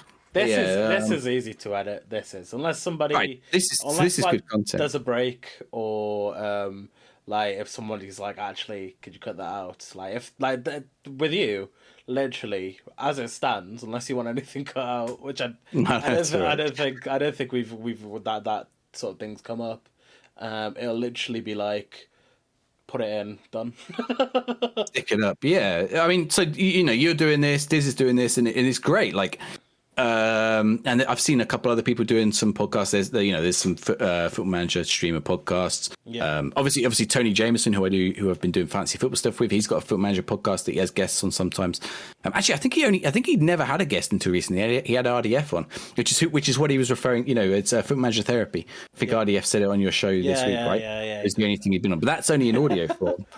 That's only in audio form. Like, Tony's an interesting one. Tony's coming into this space from a completely different perspective, from a different direction to everyone else. So a lot of people who are coming in, they're just trying. I'm just going to start streaming on Twitch. I'm going to start making YouTube videos. Whereas Tony is like, I'm suggesting a guest for you here. You know, Tony's coming in. He had a successful stand-up show. It's sold on Steam. Yeah. He's been doing Football Manager content longer than any of us, and, like, I don't know when his stand-up show was, like 20. I mean, maybe, you know, Work the Space or someone who's been on YouTube or something longer, but like, Tony's certainly been around there. And only recently has he come into what is now the established spaces in doing Twitch. Actually, he's not doing YouTube, but doing Twitch, right? So, but most people will come in, and I think this is something else that people need to think about, right? So where are you coming from? What skills do you have? So I know, for example, I still struggle if I'm tired, or, you know, if it's a strange day. I mean, today, obviously, I can talk. I haven't shut up for an hour now. You're probably like, I've got all these questions. Can't get away from this. Carry on. Just carry on. So, you know, I would just chat shit for an hour. I mean, that's what you got to do sometimes, right? You just got to chat, like, keep people engaged, keep talking. Whereas, like, so if you're not good at that, that's what you need to practice. You can do that through live streaming, like, fine, like your early live streams, but don't expect growth in your early live stream. I got lucky with a couple of things. I made a decision that helped my channel and then harmed my channel, like in a weird way. Yeah. I mean, I wouldn't do it any different the way I've done it, but you know, there were one of three ways I could have gone, and I've gone the way that's probably harmed me the most, but also the way that I would have preferred to have done it. Yeah. Which I can talk about shortly if you want. I don't know if about choosing to stream GeoGuessr and stuff. Yeah. But people need to think about what, if you're not a natural speaker, like I do it for my day job, right? I have to stand and talk for 3 hours in front of students. I mean, sometimes that's why I'm quiet, like maybe on stream, because I it's hard to recognize when you're in that mood. But like and this is why you should keep a schedule. You should keep a schedule, right? But like if you say you're going to stream Monday, Wednesday, Friday, stream Monday, Wednesday, Friday. But if it's like, sometimes I'll go on, I'm like, actually today was really hard, and like I'm just going to be quiet, and my stream's not going to be a good stream, and that happens. And like that's something I need to learn. Like I'm in a position where I've got to improve a lot, and understanding what you need to improve and what you need to work on is, I think, really, really important. Like, don't just settle. Don't think I'm as good as Dr. Benji, I'm as good as Zealand, I'm as good as Lelujo, because you're not. Like you're not. Like, simply, right? One, they've got the advantage of time, and they were in there first. And two, they're much better. They're much more experienced. They know what they're doing. They know what they're talking about. And they give out good advice on this kind of stuff, like as well, if you go watch their stuff. So that's where I think a lot of early creators fall down, is they're never looking to, they think the followers should come before the improvements. Yeah. But the improvements should come, like, every stream, work on something new. There's a night you're not streaming. Don't think, oh, I'll stream tonight. Think, I'll design a new overlay for my stream tonight, or I'll prepare something for tomorrow. I've taken a few risks recently. I'm on there's a Twitch Sports Accelerator program, which and it's quite good because they give you a little bit of money. I don't know how much I'm allowed to talk about it, but I'll say it anyway. There's a Twitch. I think we're allowed to promote it. If you sign up for it, make sure you just say I referred you if anyone's listening and referred you. Get that referral fee. I mean, I got my payout this month, and it was a lot higher than I thought, because they give you a payout. They give you a base payout if you meet 20 hours, which is a lot. Like a lot of I've seen a lot of people join it, and they've not hit the 20 hours. A lot of Foot Manager streamers signed up to it, and very few of them hit the 20 hours because they didn't recognize how much actually 20 hours is of streaming, of not even if you're talking about football anyway during the Foot Manager. What can happen is when there's a quiet moment in your chat, you can go back to your Foot Manager, right? Like you can just go back and like focus on what's happening in the game. You've got like a backup. Whereas if you've decided you're streaming sport and you're talking about the weekend's fixtures, and you've got a quiet moment in the chat and you can't think what to talk about, and like, or you didn't watch the Burnley versus Watford game, and you're like, oh, Burnley versus Watford, let's talk about that, and then you're like, oh, that was a 0-0, 2 shots on target, right? And then and then you're like, well, I've got to fill this for 3 hours now. And I felt like that sometimes while doing this. But I've used it to take a risk and trying some different things. I've been trying fantasy football. I've been trying quiz nights, sports quiz nights. We've done a couple other things. A couple of football related streams. So the fact that it's covered, and that those streams are always, actually the quiz ones have done quite well. But the fantasy football ones, they brought in an engaged community for me. But the view counts are really low on some of them. Like, so, maybe sometimes I'd have 5, 6, 7 people in, but they'll be in there chatting with me about fantasy football. Yeah. And it's me engaging the community. It's something I can also put up on my Discord. And like, so, but I wouldn't have taken that risk. Like, I'd been thinking about doing it for a long time, but I'm not an expert in fantasy. I say this every time. I'm not an expert in fantasy football. There's certainly people smarter than me. In Twitch, there's not really people doing it, which is interesting. And that's why I thought maybe there was an opportunity to do it. Because over on YouTube, you've got Fantasy Football Scout, you've got Let's Talk FPL, there's FPL Black Box. There's like, I don't know, there's 50 or 60 channels, FPL Family, I don't know. Yeah. I mean, these are just the ones that I watch and I know about. There's even more than that. And Twitter, there's a big fantasy football Twitter sphere. No one has dived into that niche on Twitch yet. Yeah. Right?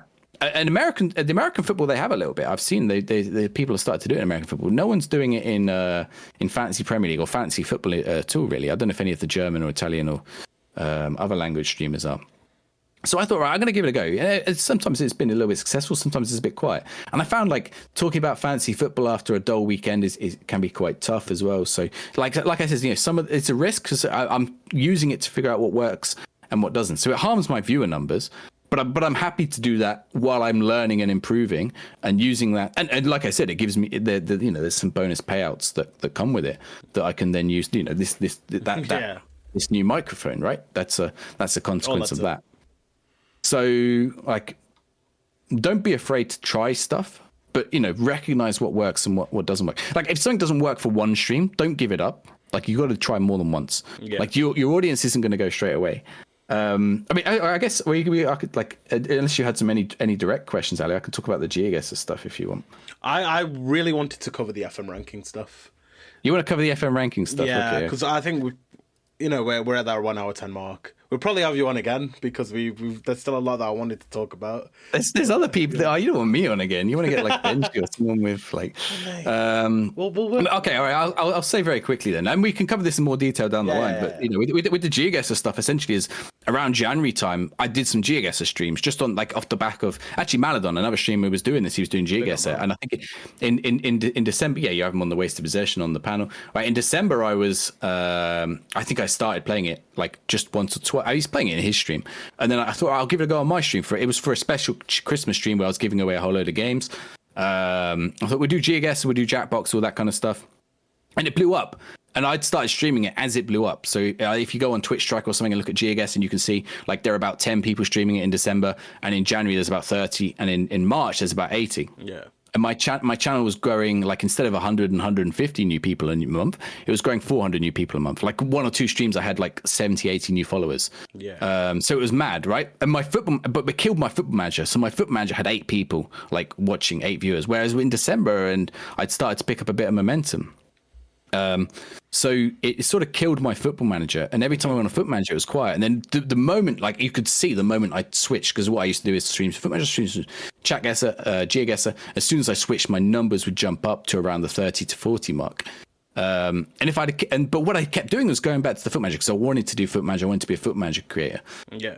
And what I noticed is some people who started in February, March, around the same time as me, and they kept up the GeoGuessr, and then around April time, they all peaked around partner level and a couple of them got partner. Yeah. So the thing is, it's dropped off rapidly since. So all those people who got partner, a lot of their numbers have now fell off. Yeah.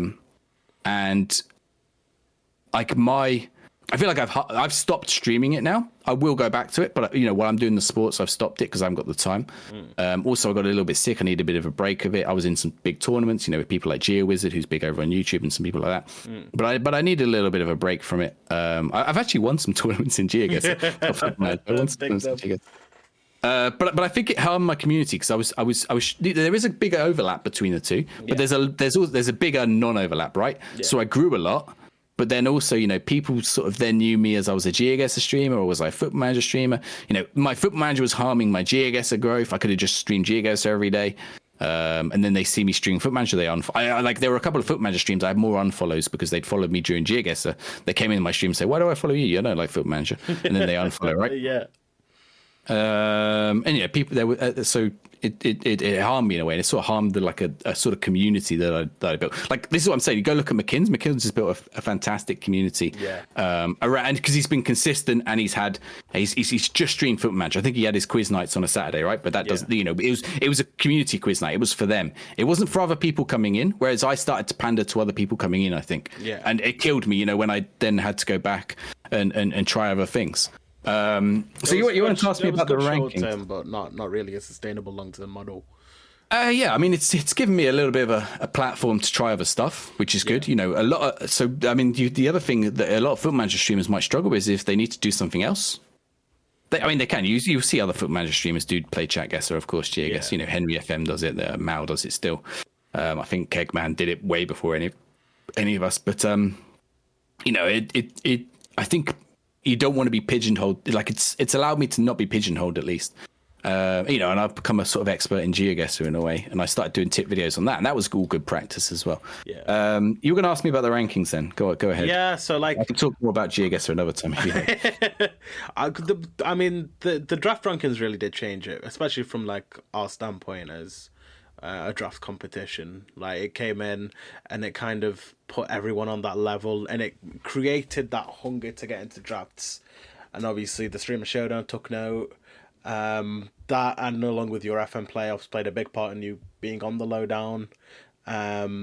What was the initial outline for that? Was that always part of the plan? Like, what pushed you to create that? Because it's a bit of effort for something that it is maybe wasn't monetizable or had the same sort of rewards that actually streaming on Twitch has or would have. Yeah, that's true. I mean, I could have taken that time and invested it in making YouTube. It's what I recommend people do. But if you go and invest your time in making stuff on YouTube, you've got to do something that people are going to watch. You got to do something different. Like, go make tutorial videos that no one else is making. This is why everyone says go make tutorial videos. Go make the ones that Zealand isn't making, or the ones that Fox in the Box wasn't making, or Busternet isn't making, or, there isn't 5, 6, 7 other people making it. I think you've spoken. I'd recommend watching the previous episodes of this show, because Ali talks with some good guests about, the idea of doing long form FM saves, I think is dead as a YouTube, unless you're already in that space. Yeah. No one, and I tried this year. I did the FM Premier League, which is a competition, and I was just putting my highlights from my matches up on YouTube. But some of them did all right. I think the first episode had like 100 views, but the rest, like, it trailed off very rapidly, because it's series ones are bad, because if they don't see the first one, they're not going to join you on the 17th one. No, and then people lose interest after that first one. So. Right, yeah, especially if you're not regular with uploading it. Yeah, I was still early and stuff as well. I was using it as practice a little bit. I just stopped. I've got the video files, and like I'm just not. I even edited one of them into a highlights package for the rest of the season, but I'm not going to upload it. Like it's too late now. It's dead. It's past. And they're not. It's not great. Like my content that I'm producing now, I feel is better. Hopefully other people do too. Definitely. So I was like I wasn't looking for anything, but I was like thinking, I was on the playoffs. I was on wasted possession. I was aware of the Super League. I was aware of Road to Legends or whatever else there is, the Creators Championship. Obviously I'm aware of the Showdown. Yeah. And then, like, I hadn't watched it for a little while. I had a bad, because it was kind of bad. I used to stream it. Well, obviously I have my Sunday drafts. I've been doing my Sunday drafts for a long time, which is a good community night for me. And everyone, every now and again, someone else tries to steal that off me, but got my Sunday drafts in there. And, well, I think it was when I was doing my Sunday drafts. I don't know who I said it to, but I said it to, I think I was chatting to either McKins or you or Stick. And I said, get in touch with the other one, right? And then you ended up doing the wasted possession stuff. Like, I knew you were doing the podcast already. I remember sitting in your chat and telling you about you were telling me we called 5 at the back football. I said, that already exists. Yeah. Oh, how about this one? That already exists. And then I think it might have been with you. Wasted possession started from my Twitch chat. So it would have. Yeah, that was it. It was all occurring there. And I said, well, McKinsey's looking to do this because he'd been in, or one of you had been in my Sunday drafts. Maybe Stick had been in my Sunday draft. Yeah, it was Stick. And I think I was sat in McKinsey's stream and I said, get in touch with the wasted possession draft guys because they wanted to do one. And I think he knew you and, he'd been there and stuff. So, and, obviously you've grown out of that. So I'd done wasted possession a couple of times. I'd been on the playoffs at that point.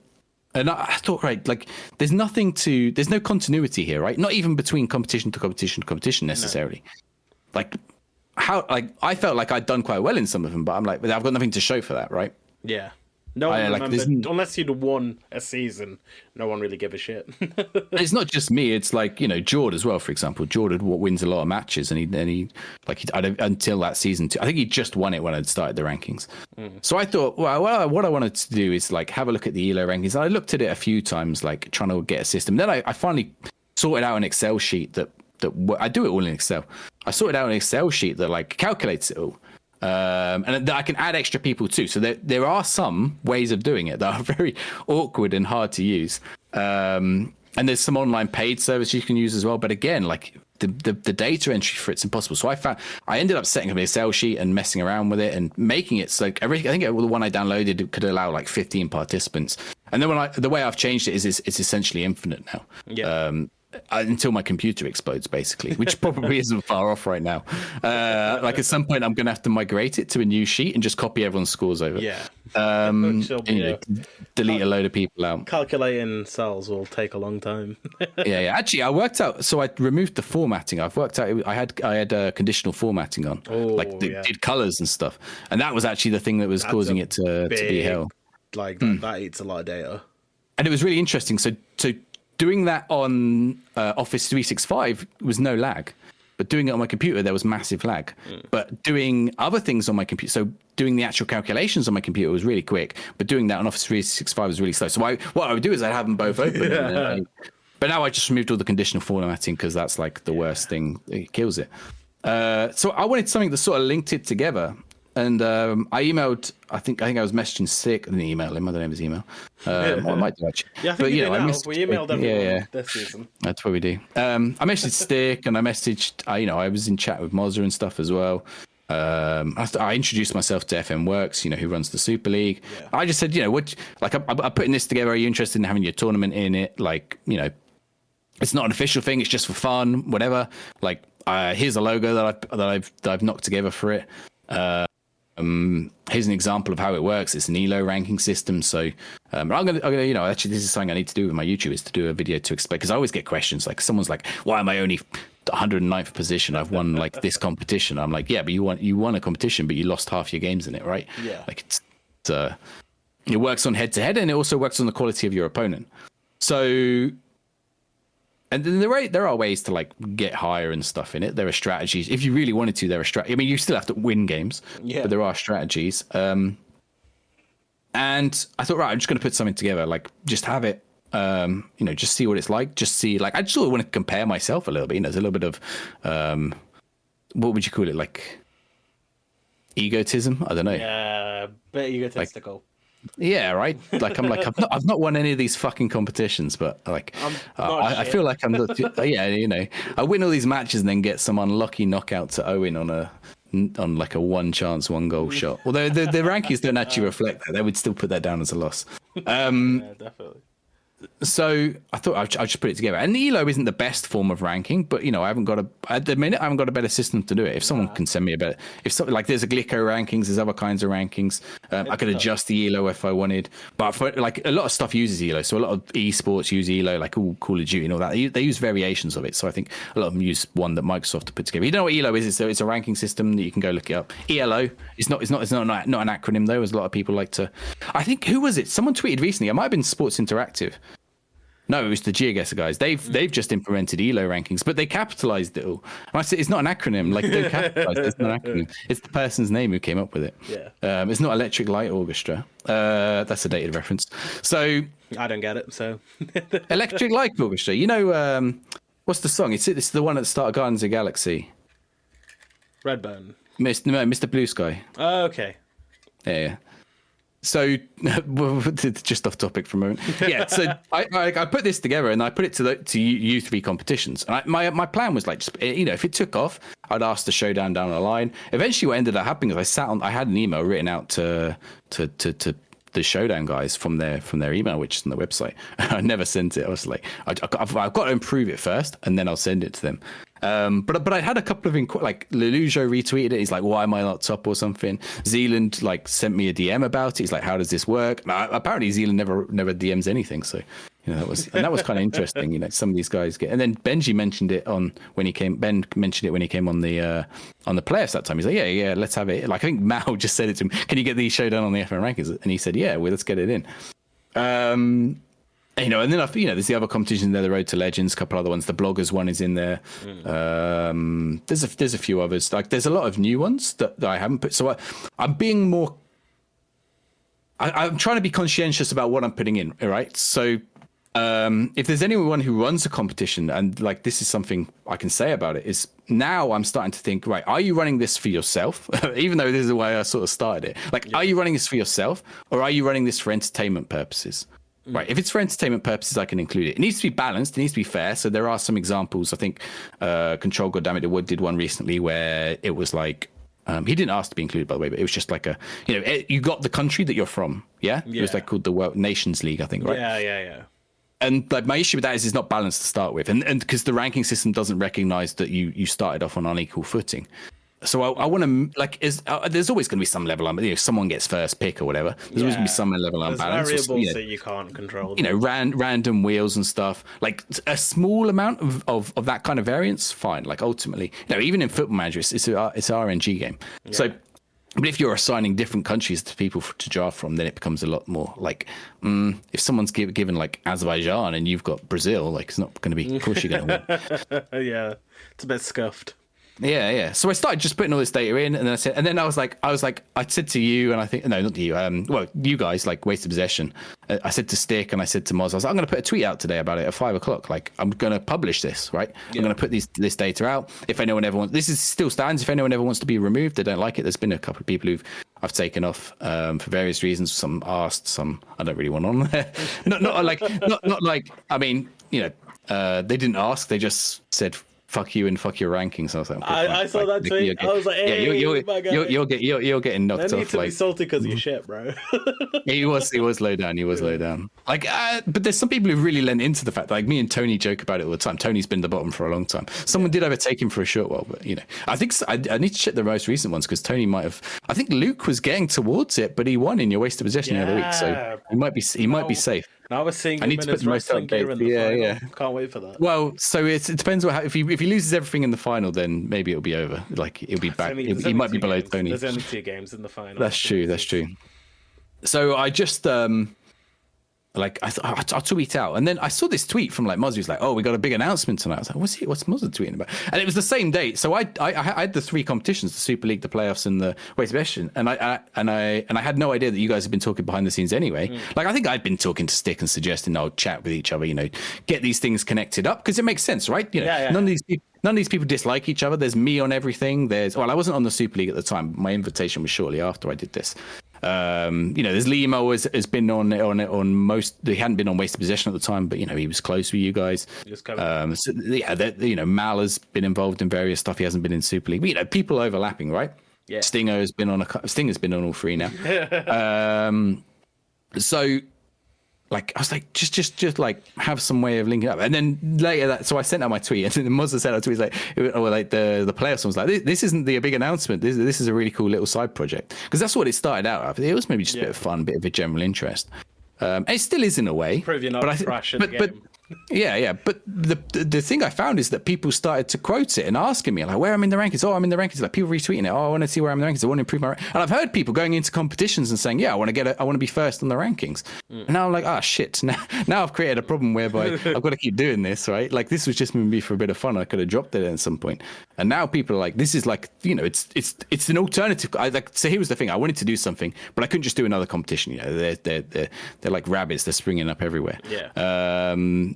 So this is different in a way, right? This is what you got to do if you're creating something, you're creating content, because it gives me something, right? I've got something no one else has. Yeah. Someone else could go away and do it, but it's work, right? It's effort. They need to learn how to they need to learn Elo for a start. I don't think it says like you can play in any draft. No one's really going to care about a different ranking system at this point. Oh, right, so yeah. You secured yourself in that space quite well. Yeah. You know, in the same way that the Showdown, like other competitions will compete with the Showdown, but the Showdown's going to be the top one, at least for, I would imagine, the next couple of years, and possibly long, because it's not like they're going to stop improving themselves, right? No. You know, other ones might get close. And the problem with the ranking system is that, like, I get in there first. Like, and apparently someone did do it a few years ago, but it didn't really work out. I think it was just general. Like, I was thinking about this recently. You know, if FM release one, which there's rumors that it might be in that versus mode thing. If there's Elo ranking in that, or any kind of ranking system in that, that's why I think you need to sign up to the club thing. We might know when this video's out, so I'm either going to look really smart, like an idiot. But you know, like, the thing with that is, it's still not. This is between streamers, right?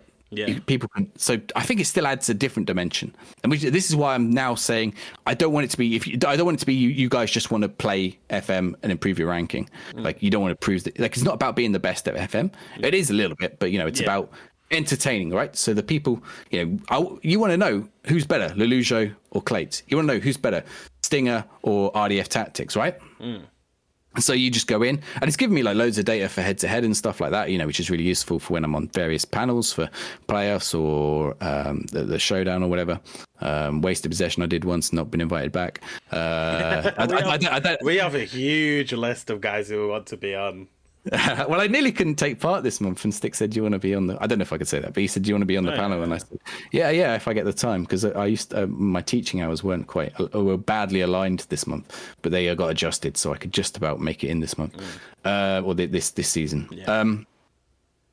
So I think you got to like think about where, you know, I have to think about where I want this to go, and I've decided, like, so new competitions definitely apply. Like, come talk to me about it. And I can give people advice on setting up competitions. You know, I've sat in these other ones now. I'm not the best person to ask. Go ask Mozza. Go ask Ben. And Ben's video on the wasted possession review here is a very good one on it. I think he talks a little bit about it. Yeah. Ask Stick and Ali as well. Yeah. I think over on the content clinic, I think he talked a little bit about how to run these competitions as well. Yeah. Mozza has a good video about how to set up the databases, right? So if you wanted to do it in database mode, well, that might be irrelevant in FM22. We don't know. So I'm not saying, but I can sort of give you advice on, like, I'm not going to give away secrets from other drafts, right? I'm not going to tell you, oh, the showdown do this or the playoffs do this, right? Because everyone's a little bit protective, or they've got these people on. And but sometimes people come to me and they say, oh, should I invite Zealand and Lujo and I was going to say Lujo and Kev, they're the same person, and Benji, and I'll be like, no, don't, like, they're not going to come, right? Well, I mean, you can, if you want to, like, I don't say no, but I'm like, you haven't got anything yet. You haven't got a name for it. You haven't got a logo for it. You're like, there's no audience for it. That's like, why do they want to come to you? We've been around for 10 months now, and we've just got to a level where we're able to attract guys who are on the Streamer Showdown without really asking them. If we did ask them, maybe, but this is the thing. We started from the bottom. We started when Stick was the most followed guy with 150. Yeah. Like, I think Ben made a good point the other week when he said, no one asked them. I mean, that's fair. Yeah. That's fair. I know Fox in the Box was on the first playoffs, and then I don't think they had any for a while, but they had like a load of mid-level guys. They had like Busternet, who's quite big. Yeah, Busternet, yeah. On the YouTube. He is. Yeah, they took in YouTubers, which I don't think the Showdown necessarily has done, or not so much, right? Chesnode, who was it? Actually, I'm wrong. There have been a few. FNG. Yeah, but I mean, they also stream, right? They've also got big streaming. They stream, but that's not their primary content. No. Well, even for Lujo and Benji and stuff, it's not their primary content. That is very true. But they have streaming outlets in a way. So it's not a case of don't invite, but if you're setting up something new, like, get your proof of concept. Well, firstly, what's different? Like, are you just another draft? If you're just another draft, why does Zealand? Maybe Zealand does want to. Like, I think he said, right? He said to you, he doesn't. No one asks him. Did he say to you? Someone said to you. Yeah. There was Zealand. I won't reveal much more than that. No. I mean, that's it, right? And these people don't always have the time. They might not respond. They might be busy. I mean, you can certainly ask them. I'm not going to answer on their behalf. But think about what you're doing. Like, do you have? Are you going to do graphics? Are you do announcements? Are you going to have a panel? Are you going to have? And like, don't just say I'm going to do this. Like, think about how you're going to do it and why you're going to do it. Will it be at a good standard? Yeah. Like, why do a panel, right? Why have the panel? Wasted Possession didn't have a panel season 1. Playoffs didn't have a panel season 1. Streamer Showdown didn't have a panel season 1. But just because everyone else is doing it doesn't mean you have to do it. Like, there's advantages and disadvantages of a panel, and until you've considered and sat and thought about those, like, what are you doing? Why are you doing this? Like, you need to think about these things. Like, are you doing announcement videos or announcement tweets or not? If yes, why? What do you want to get out of it? Because that will help direct the way in which you portray them. I'm not an expert. Like, this isn't my.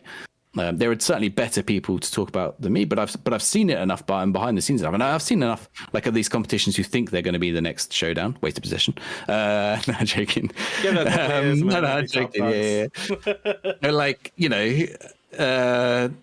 but they don't know, right? Like, why do these things? Like, they don't think. They just have the competition, and they think just to get the competitors in and everything else will follow. No, like, it's got to be a package. It's got to be a reason, and there's got to be a package.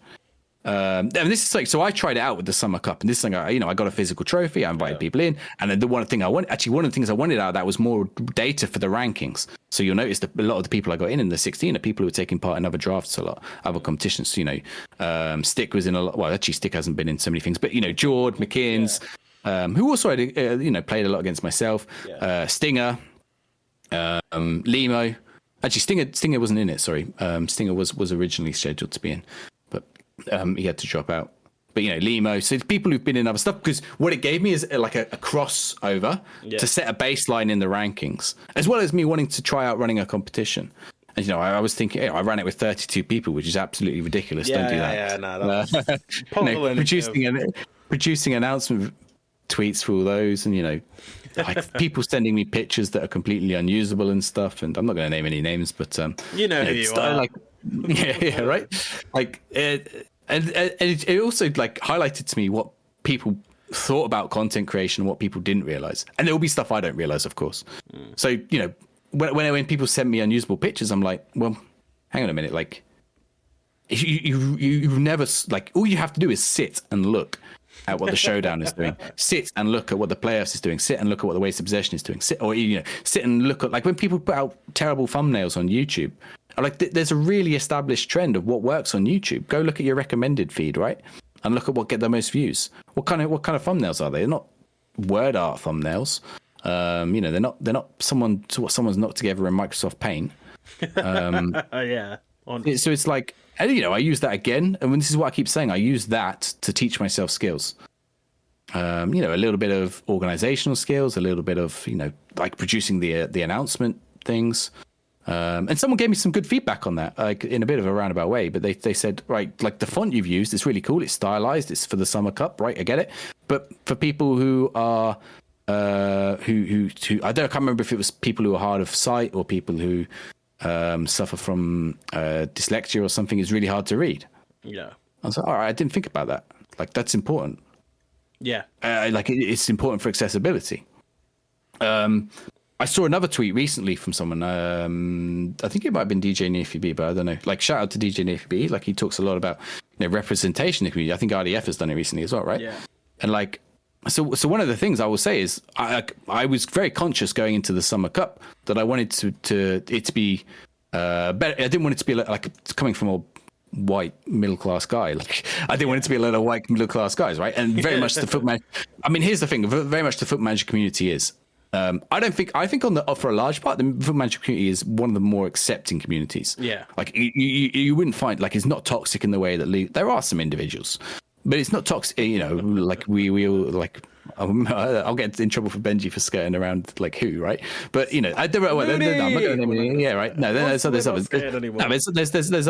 there's others as well, right? Yeah. The guy who I banned earlier on. I've forgotten his name actually, otherwise I would say it. But the. Like, for the most part, you don't get that toxicity that you'd get in, I don't know, League of Legends or Call of Duty or something, right? Even FIFA. Yeah, exactly. So I feel like there's the space is there for these people. You got to take the chance, right? You still have to put in the groundwork in terms of you still have to make sure your quality is good. Microphone, camera, everything like that, lighting. Like, I was chatting to you before this stream, Ale, and I said, this person's really entertaining. They're really good. I won't say this because it wouldn't be fair, right? But I said they need to improve their lighting. Like, they would be a much better streamer if they improved the quality of the visuals, right, in their stream. Yeah. And they would probably get invited on loads of stuff because they're very entertaining. And that's that. But that going back to the Summer Cup, I wanted it to be representative.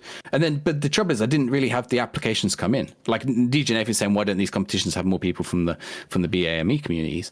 And like, I only had like maybe a few. I think I had like, well, I don't need to name names, but yeah, I had maybe 5 or 6. All of them were included, the ones that I had who could take part. But it's tough when I've got 60 applications and only 5 or 6 of them are BAME. Actually, that's probably higher. Like, I don't know what you guys get like with the waste of possession. Only 2 black guys who have applied were RDF Tactics and Bango Shea. They both got in at the time, but that was this season. Pre that, it was all white guys, and then Katarina and Katie, really. As the female one, it's the same for female creators. Like, Katie was included in the Summer Cup. She was the only female creator, and I put her straight into the Summer Cup. Because representation is important there. Yeah, and she's a good streamer. Like, I don't take that away from her at all. Like, not at all. She knows what she's doing, like, quality wise and everything. Yeah. She had a good quality stream. She's relatively entertaining. Same with Katarina, right? But like, there wasn't the options there for me, and I would love for that. So if anyone wants to come apply for the Winter Cup, and especially if you're from marginalized communities, if you're from BAME, if you're female, trans, whatever, just come apply. Like, it's open. It's an open invite. Or if you're not as well, like that's it, right? Like it's at the end of the day, there is going to be a mix. Like it's probably still going to be majority white middle class guys, just because that's just how it goes. That's just unfortunately, the right? majority right now. Yeah. Yeah. Like that's probably, if you look at the demographics of Football Manager, I imagine that's the majority of the demographics. But that representation is important. So I think this is my direct response to that. In that, go ahead. I think I did actually reply to Nathan and said, I can't say if he has or hasn't, but like get on this. Like put your name forward. And I've seen the selection process for the other competitions as well. Some of the other competitions, if you don't put your name forward and you don't put in like the effort to make the quality, you're not going to get there in the same way that other people went. We don't reach out to people to get them in. There's only probably 2 people I've reached out to, who didn't apply. One of them was Daljit post episode 3 of this, and I won't name the other one, but even then it was me. I laugh. Actually, Stick did email me once. He was no season 3, I think. Stick was like, he was like, are you not taking part? And I was like, oh, I haven't got around to it yet. Well, you're a regular there, and we kind of expect it to that was it. But like if DJ Nathan, say he's the example, applied and he'd streamed, like the sort of the threshold tends to be 20 hours plus, for the amount of people that applied, then he probably would get in. I think there's some very good creators. We don't invite anyone, generally speaking. Yeah, I mean, even your panel is diverse in 3 different ways. I mean, I don't know why you let an American on, but it's basically funny to bully the American at times, isn't it? It's just a cheap joke, like, it's a bit dry. Stick gets all the stick. Insert anti-American comment, everybody laughs. And sometimes you get Malon and it goes to chaos, right? Well, I do enjoy when Mal comes on because it brings out the worst side of me. Yeah. It brings out the baby masks. Yeah, exactly. But I think the rankings is added to that. So I think you're I don't know maybe I can't really speak on your behalf, but when we did the rankings and then people asked me which competitions can I take part in, and you were doing your waste of possession applications at the time, I said go apply to this. And I think maybe it might have been one person, there might have been 20 people, but there were people who then put their name in the hat for waste of possession, because I know your application you're growing at the same time, so you would have had more applications just generally.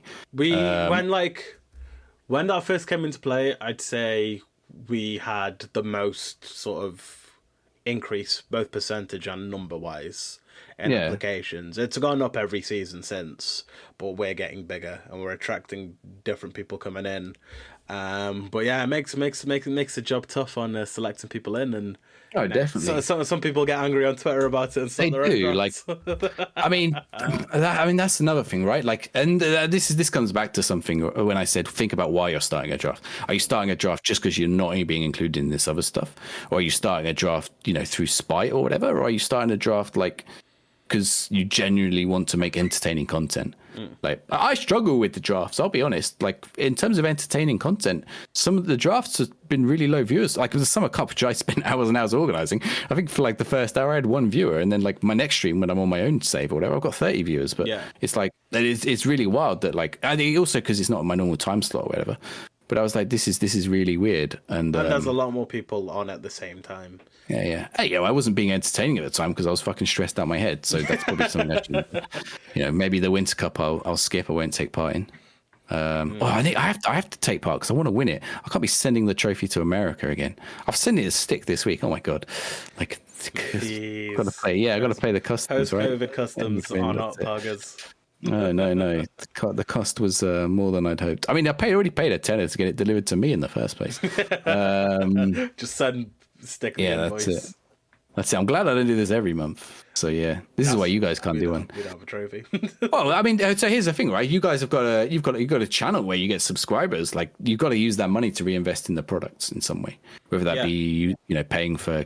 Even if it's paying for things, paying for Adobe or paying for Canva. That's literally what I think we only just got our first.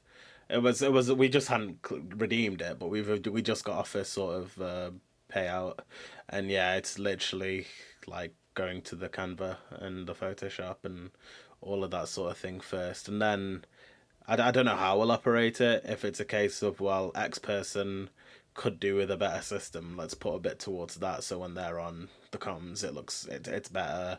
I'm not sure how we'll work it or invest it, because it's difficult when everyone's in a different place, especially when you've got guys in 3 continents. Yeah, definitely. So I don't know where we'll reinvest it, but it is just about reinvesting right now, because I don't think any one of us particularly need it as like a primary income. No, I know, like, so my point is, you probably don't need a trophy right now, and like it would be a tricky one, because then you got the question, do you backdate it or whatever? But yeah, I mean, down the line, that's something that could happen, right? I think the Showdown gives out a prize money. The playoffs doesn't have anything. The Super League has like prize money, a trophy, and runners up their football show. I think I don't mean any disrespect towards the playoffs. I mean the Super League, sorry, because that's not where I'm coming from. But there have been competitions out there that have done a trophy. The competition itself just seemed to lack in terms of the production value.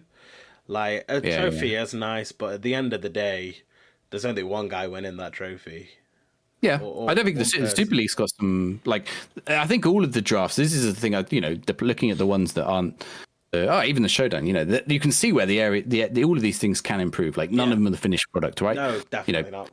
In fact, I look at the playoffs, the wasted possession, and the Super League, and I thought, if that was one product and they took the best bits from each, it would be good, right? You're not the first person to say we should merge. It probably maybe doesn't work. There's something nice about having your own individual products. Yeah. But at the same time, I feel like the graphics production on the Super League is good. The playoffs is very good, and then for a while, the wasted possession one I feel like is a bit behind. You're catching up now, and I've spoken extensively with you, with Stick, and with the others about like what you do in terms of graphics. I'm not a graphical expert. I've got Nina here. Apparently, she's a graphical expert. Not here. She's been hiding under my desk the whole time. No. She'll be off to bed soon. But she's like, I ask her sometimes. She's like, "Oh yeah, you just got to move that away from the edge or something." She's like, she give me little tips. I think all of us have the strength. Yeah, right. Like your show is a lot more. There's a lot more depth in your show. Like the play, you have your fun moments. I feel like the playoffs goes into more of its fun moments. Yeah, like Well, that's what I bring. I bring that sort of fun moment. That's sort of my role. On the console, don't get that baby musk out. When Stick, it's over there right now, but I'm not gonna get it out here. Like when Stick's not about, that's why when Mal comes on, he brings that fun element, and it's kind of like when it's me, Z, and Stick, I'm outnumbered, so the fun element is like oppressed in that way. Whereas when it's me and Mal, and then there's Z there, like Z's not gonna stop us. Like even format wise, you have differences. Yeah. And I think there are advantages and disadvantages. Yours disadvantage is that you're every week you don't stop. It's every week, every Friday, right? Like it never stops. And you got the Challenger Leagues which take longer. But equally, each one is over in 3 hours. Yeah. The playoffs has got the 2. It's got the Friday night without the show, and then it has the Sunday with the show. Everyone is streaming in the playoffs. The Super League has Monday, Tuesday, Thursday, Sunday. Some people won't be in the Sunday because they won't qualify for the final. People don't stream the Tuesday now because it's done through spreadsheets and stuff rather than through the FM game. The Thursday night, sometimes people stream, sometimes they don't. It's become more expected that people stream now. But the first couple, some of the bigger streamers weren't streaming, and some of the smaller ones were.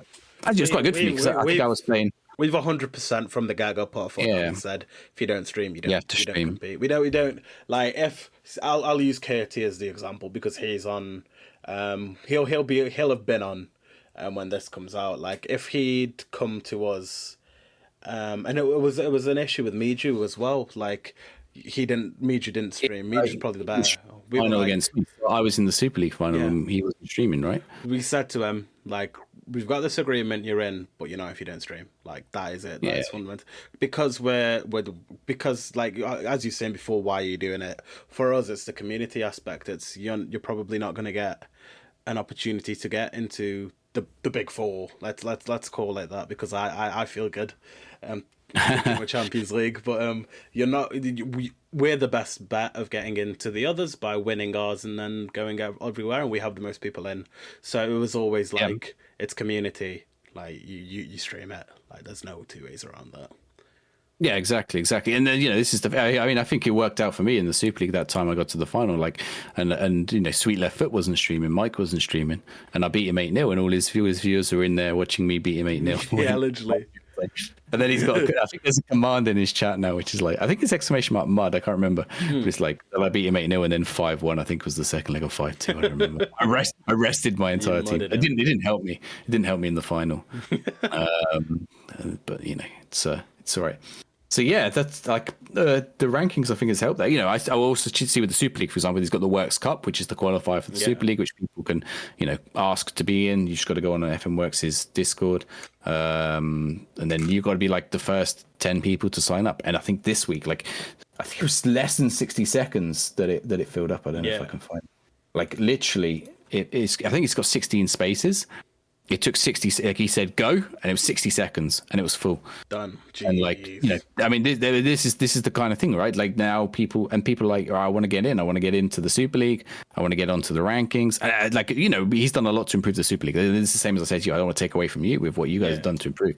But I feel like the rankings have helped that, right? Yeah, so people who are looking at, and along with the triple, let's call it the Triple Crown, right? The fact that you get into the other ones, you win all three. That, along with let's say the Triple Crown, gives an incentive to people to apply for the other one. So Curti coming into the waste of possession, for example, right? Massive incentive.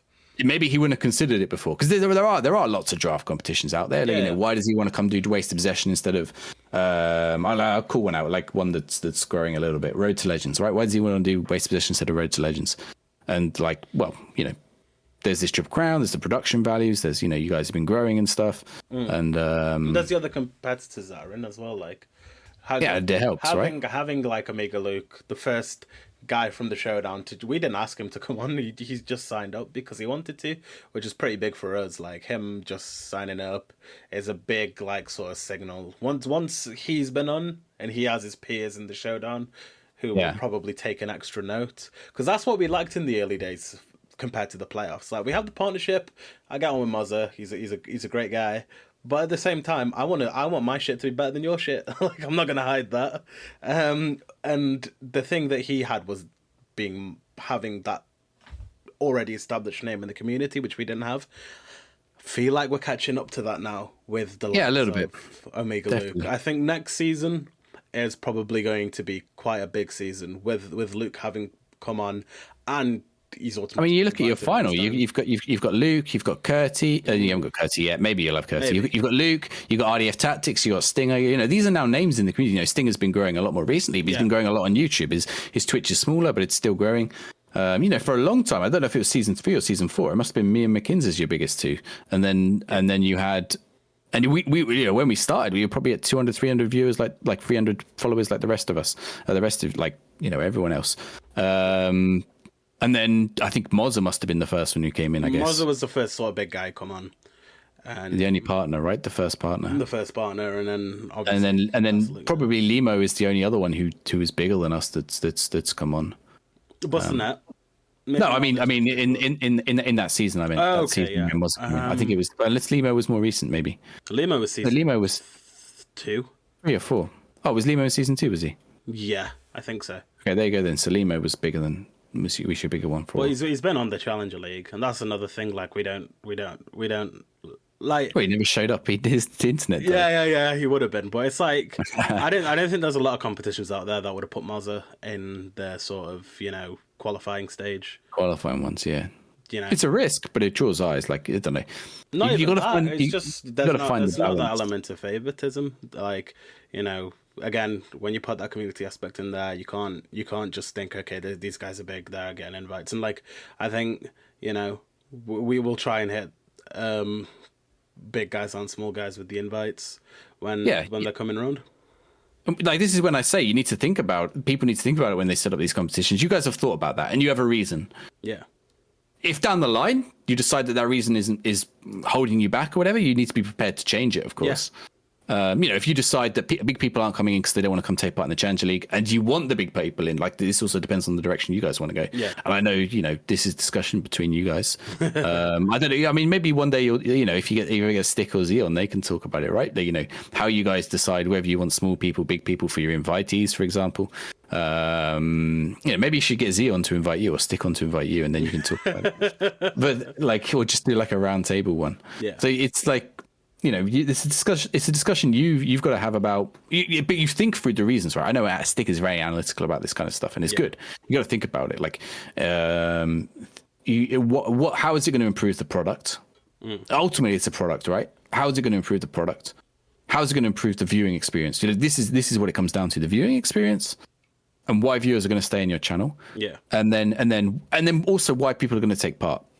Now, the people taking part is only a pathway to more viewers and more people like engaging in your content, right? Whether it be this on YouTube, whether it be your podcast, whether it be the draft. So everything feeds back in. And like, I guess you guys have a goal for where you want to end up or what you want to see out of this stuff. Ben's giving you a good goal. What did he say? 200 by the end of the year? He said 350 subs. I'm not sure. 350? Well, there you go. No, if you get, if you get the right names in and stuff, stop asking me. You're the fifth time you asked. No, I'm joking. It was like the you fourth, told fifth us you're time friends you with Lelujo. Just you're your reason here is just It was funny after the showdown. This is what he was talking about. He sat there and asked me. He said, "Side, do we know each other? Because you're on my PlayStation friends list. Are you do we know each other from school?" Or and then I had to sit and explain to him that because it's been 5-6 years, right, since I engaged with this content, and he hasn't had his forum for a long time. He hasn't had his voice chat, whatever, for a long time. I was like, we used to play games together. Like I was part of your Mature Gamer podcast network, which sort of it still exists, but it exists in a very different way now. Like they've got rid of the forum, they've got rid of the team speak and stuff. It's like the community side of it is on Twitter now, I think, right? It's moved. In the way that a lot of gaming, people aren't congregating on, I don't know, the forums now, right, to talk about Football Manager. Not anyone under the age of those gaming sites. Like this is the thing with Football Manager content creation. It was all on blogs originally. Yeah. And I think because Lelujo, I hadn't really encountered Lelujo in the FM space, apart from very early. Like I was one of his early followers, and I was in his chats very early on when he had very few viewers, like maybe 10, 15 viewers. Yeah. He did a 24-hour stream once, and I was like one of the people there all night. But I haven't been on there for 4 years. And I think I've changed my username since then as well. It's similar, but it's not the same. So, of course he wouldn't remember me, right? Yeah. Like, why would he put two and two together to think about that? And then he asked Anna who I was, and then Anna told him. He was like, "Oh yeah, I remember now. He was the guy who wore shorts in the middle of December or something, right?" I didn't even remember doing that myself, but apparently that's what I did. And I walked all the way across Nottingham about 4 miles to my hotel because I booked the wrong hotel. But that's a story. That's a story for another time. Well, I mean, we are getting to that 2-hour mark, this is the longest one we've done so far. That's it. That's what I want. Create content. That's it, right? I could talk for hours. Honestly, yeah. I mean, it's 10 to 1 in the morning right now. I got work tomorrow, so I do too. Unless you have anything you want to you have pressing. I think this is probably a good time to wrap it up. yeah. Come see me. So I was going to say I've got some goals, like improve my YouTube. Yeah. I think I'm going for 200 on YouTube, 200 and 2,000. So YouTube and Twitch, 200, 2,000. Okay. And I think I've got to get 100 on the YouTube, and I've got to get 200 on the Twitch to reach it. I might not reach the Twitch one. We'll see. But the FM22 launch, we don't know what that's going to do, and I got some plans. That's it. Stop. I'm already planning stuff. I already have loads of ideas. I never conduct half of them. Algorithmically on YouTube as well. Once you hit 100 subs, your content gets pushed a bit more. So you'll always that second 100 will come quicker than that first 100, and so on and so forth. Yeah. I mean, I got some videos set up there that have reached 4,000 or 5,000 now. Like one of my TikToks reached 60,000 the other week. I was like, what the hell is going on here? So, the algorithms are mad. You can never predict them. Mr. Big so I know. I wish. Wait, tell McKins. On what social media is he an influencer? I want to know. He might have overtaken me. Let's combine all our numbers, right? Like I'll have my YouTube, my TikTok. We'll add them all together, and then we'll see who's the social media influencer. Yeah, that's it, right? I'm against him, aren't I? That might be when this comes out. You will be, yeah. I'm pretty sure he is in your group, but We'll find out how it goes on the day. You've got. He is. Group C is definitely the killer. Just wanted to completely ruin Curtis' chances of doing the triple, really. But yeah, it's hard. It's tough. When this video's out, we'll know how he did. That's it. Yeah, and I guess that'll wrap things up for this episode. Again, if you do like what you're seeing, like, sub, comment, all that stuff. Make sure you're following. Subscribe as well. Oh, you said sub, didn't you? Yeah, I said sub. I just didn't say the scribe bit. Yeah. And yeah, make sure you're following Si and all of his stuff, and particularly the draft rankings. So he's the top dog, which I'm looking forward to. I'm looking forward to Lalujo being around the middle, maybe at FM rankings, at FM Cups as well. If you want to take part in the Winter Cup, there's a form for that. A little bit of everything. The wasted possession guys did the commentary for that last time. It'll be a different format this time. You know, I mean, they like I say, improve. Think about things. Like, I can't do a 16-man tournaments again, or maybe I can. It depends what FM22 brings to us. But you know, if they bring to us group stages and knockouts, I might do it. if it's a 16-person league that takes 20 hours, I think I'll give it a pass. Yeah. Well, we're all looking forward to that. Yeah, exactly. Yeah. Make sure you follow over on. I don't know. I'm pointing there because when you upload this, I will be on that side, won't I? Yeah. No, I'll be on that. You'll be on that side. No, side. I'll be this side. I'll be on the same side. Okay, sure. Make sure you go. What's your Twitter, Ali? At wasted possession. At wasted pos. At wasted pos, yeah. All right, and on Twitch, wasted possession. Just like, there you go. Sell it. Simple as. All the links are in the description. And we have a guest now coming in and telling everyone. But yeah, fancy stuff. Thank you very much for coming on, Si. And no worries. Thank you. Catch you all in a bit.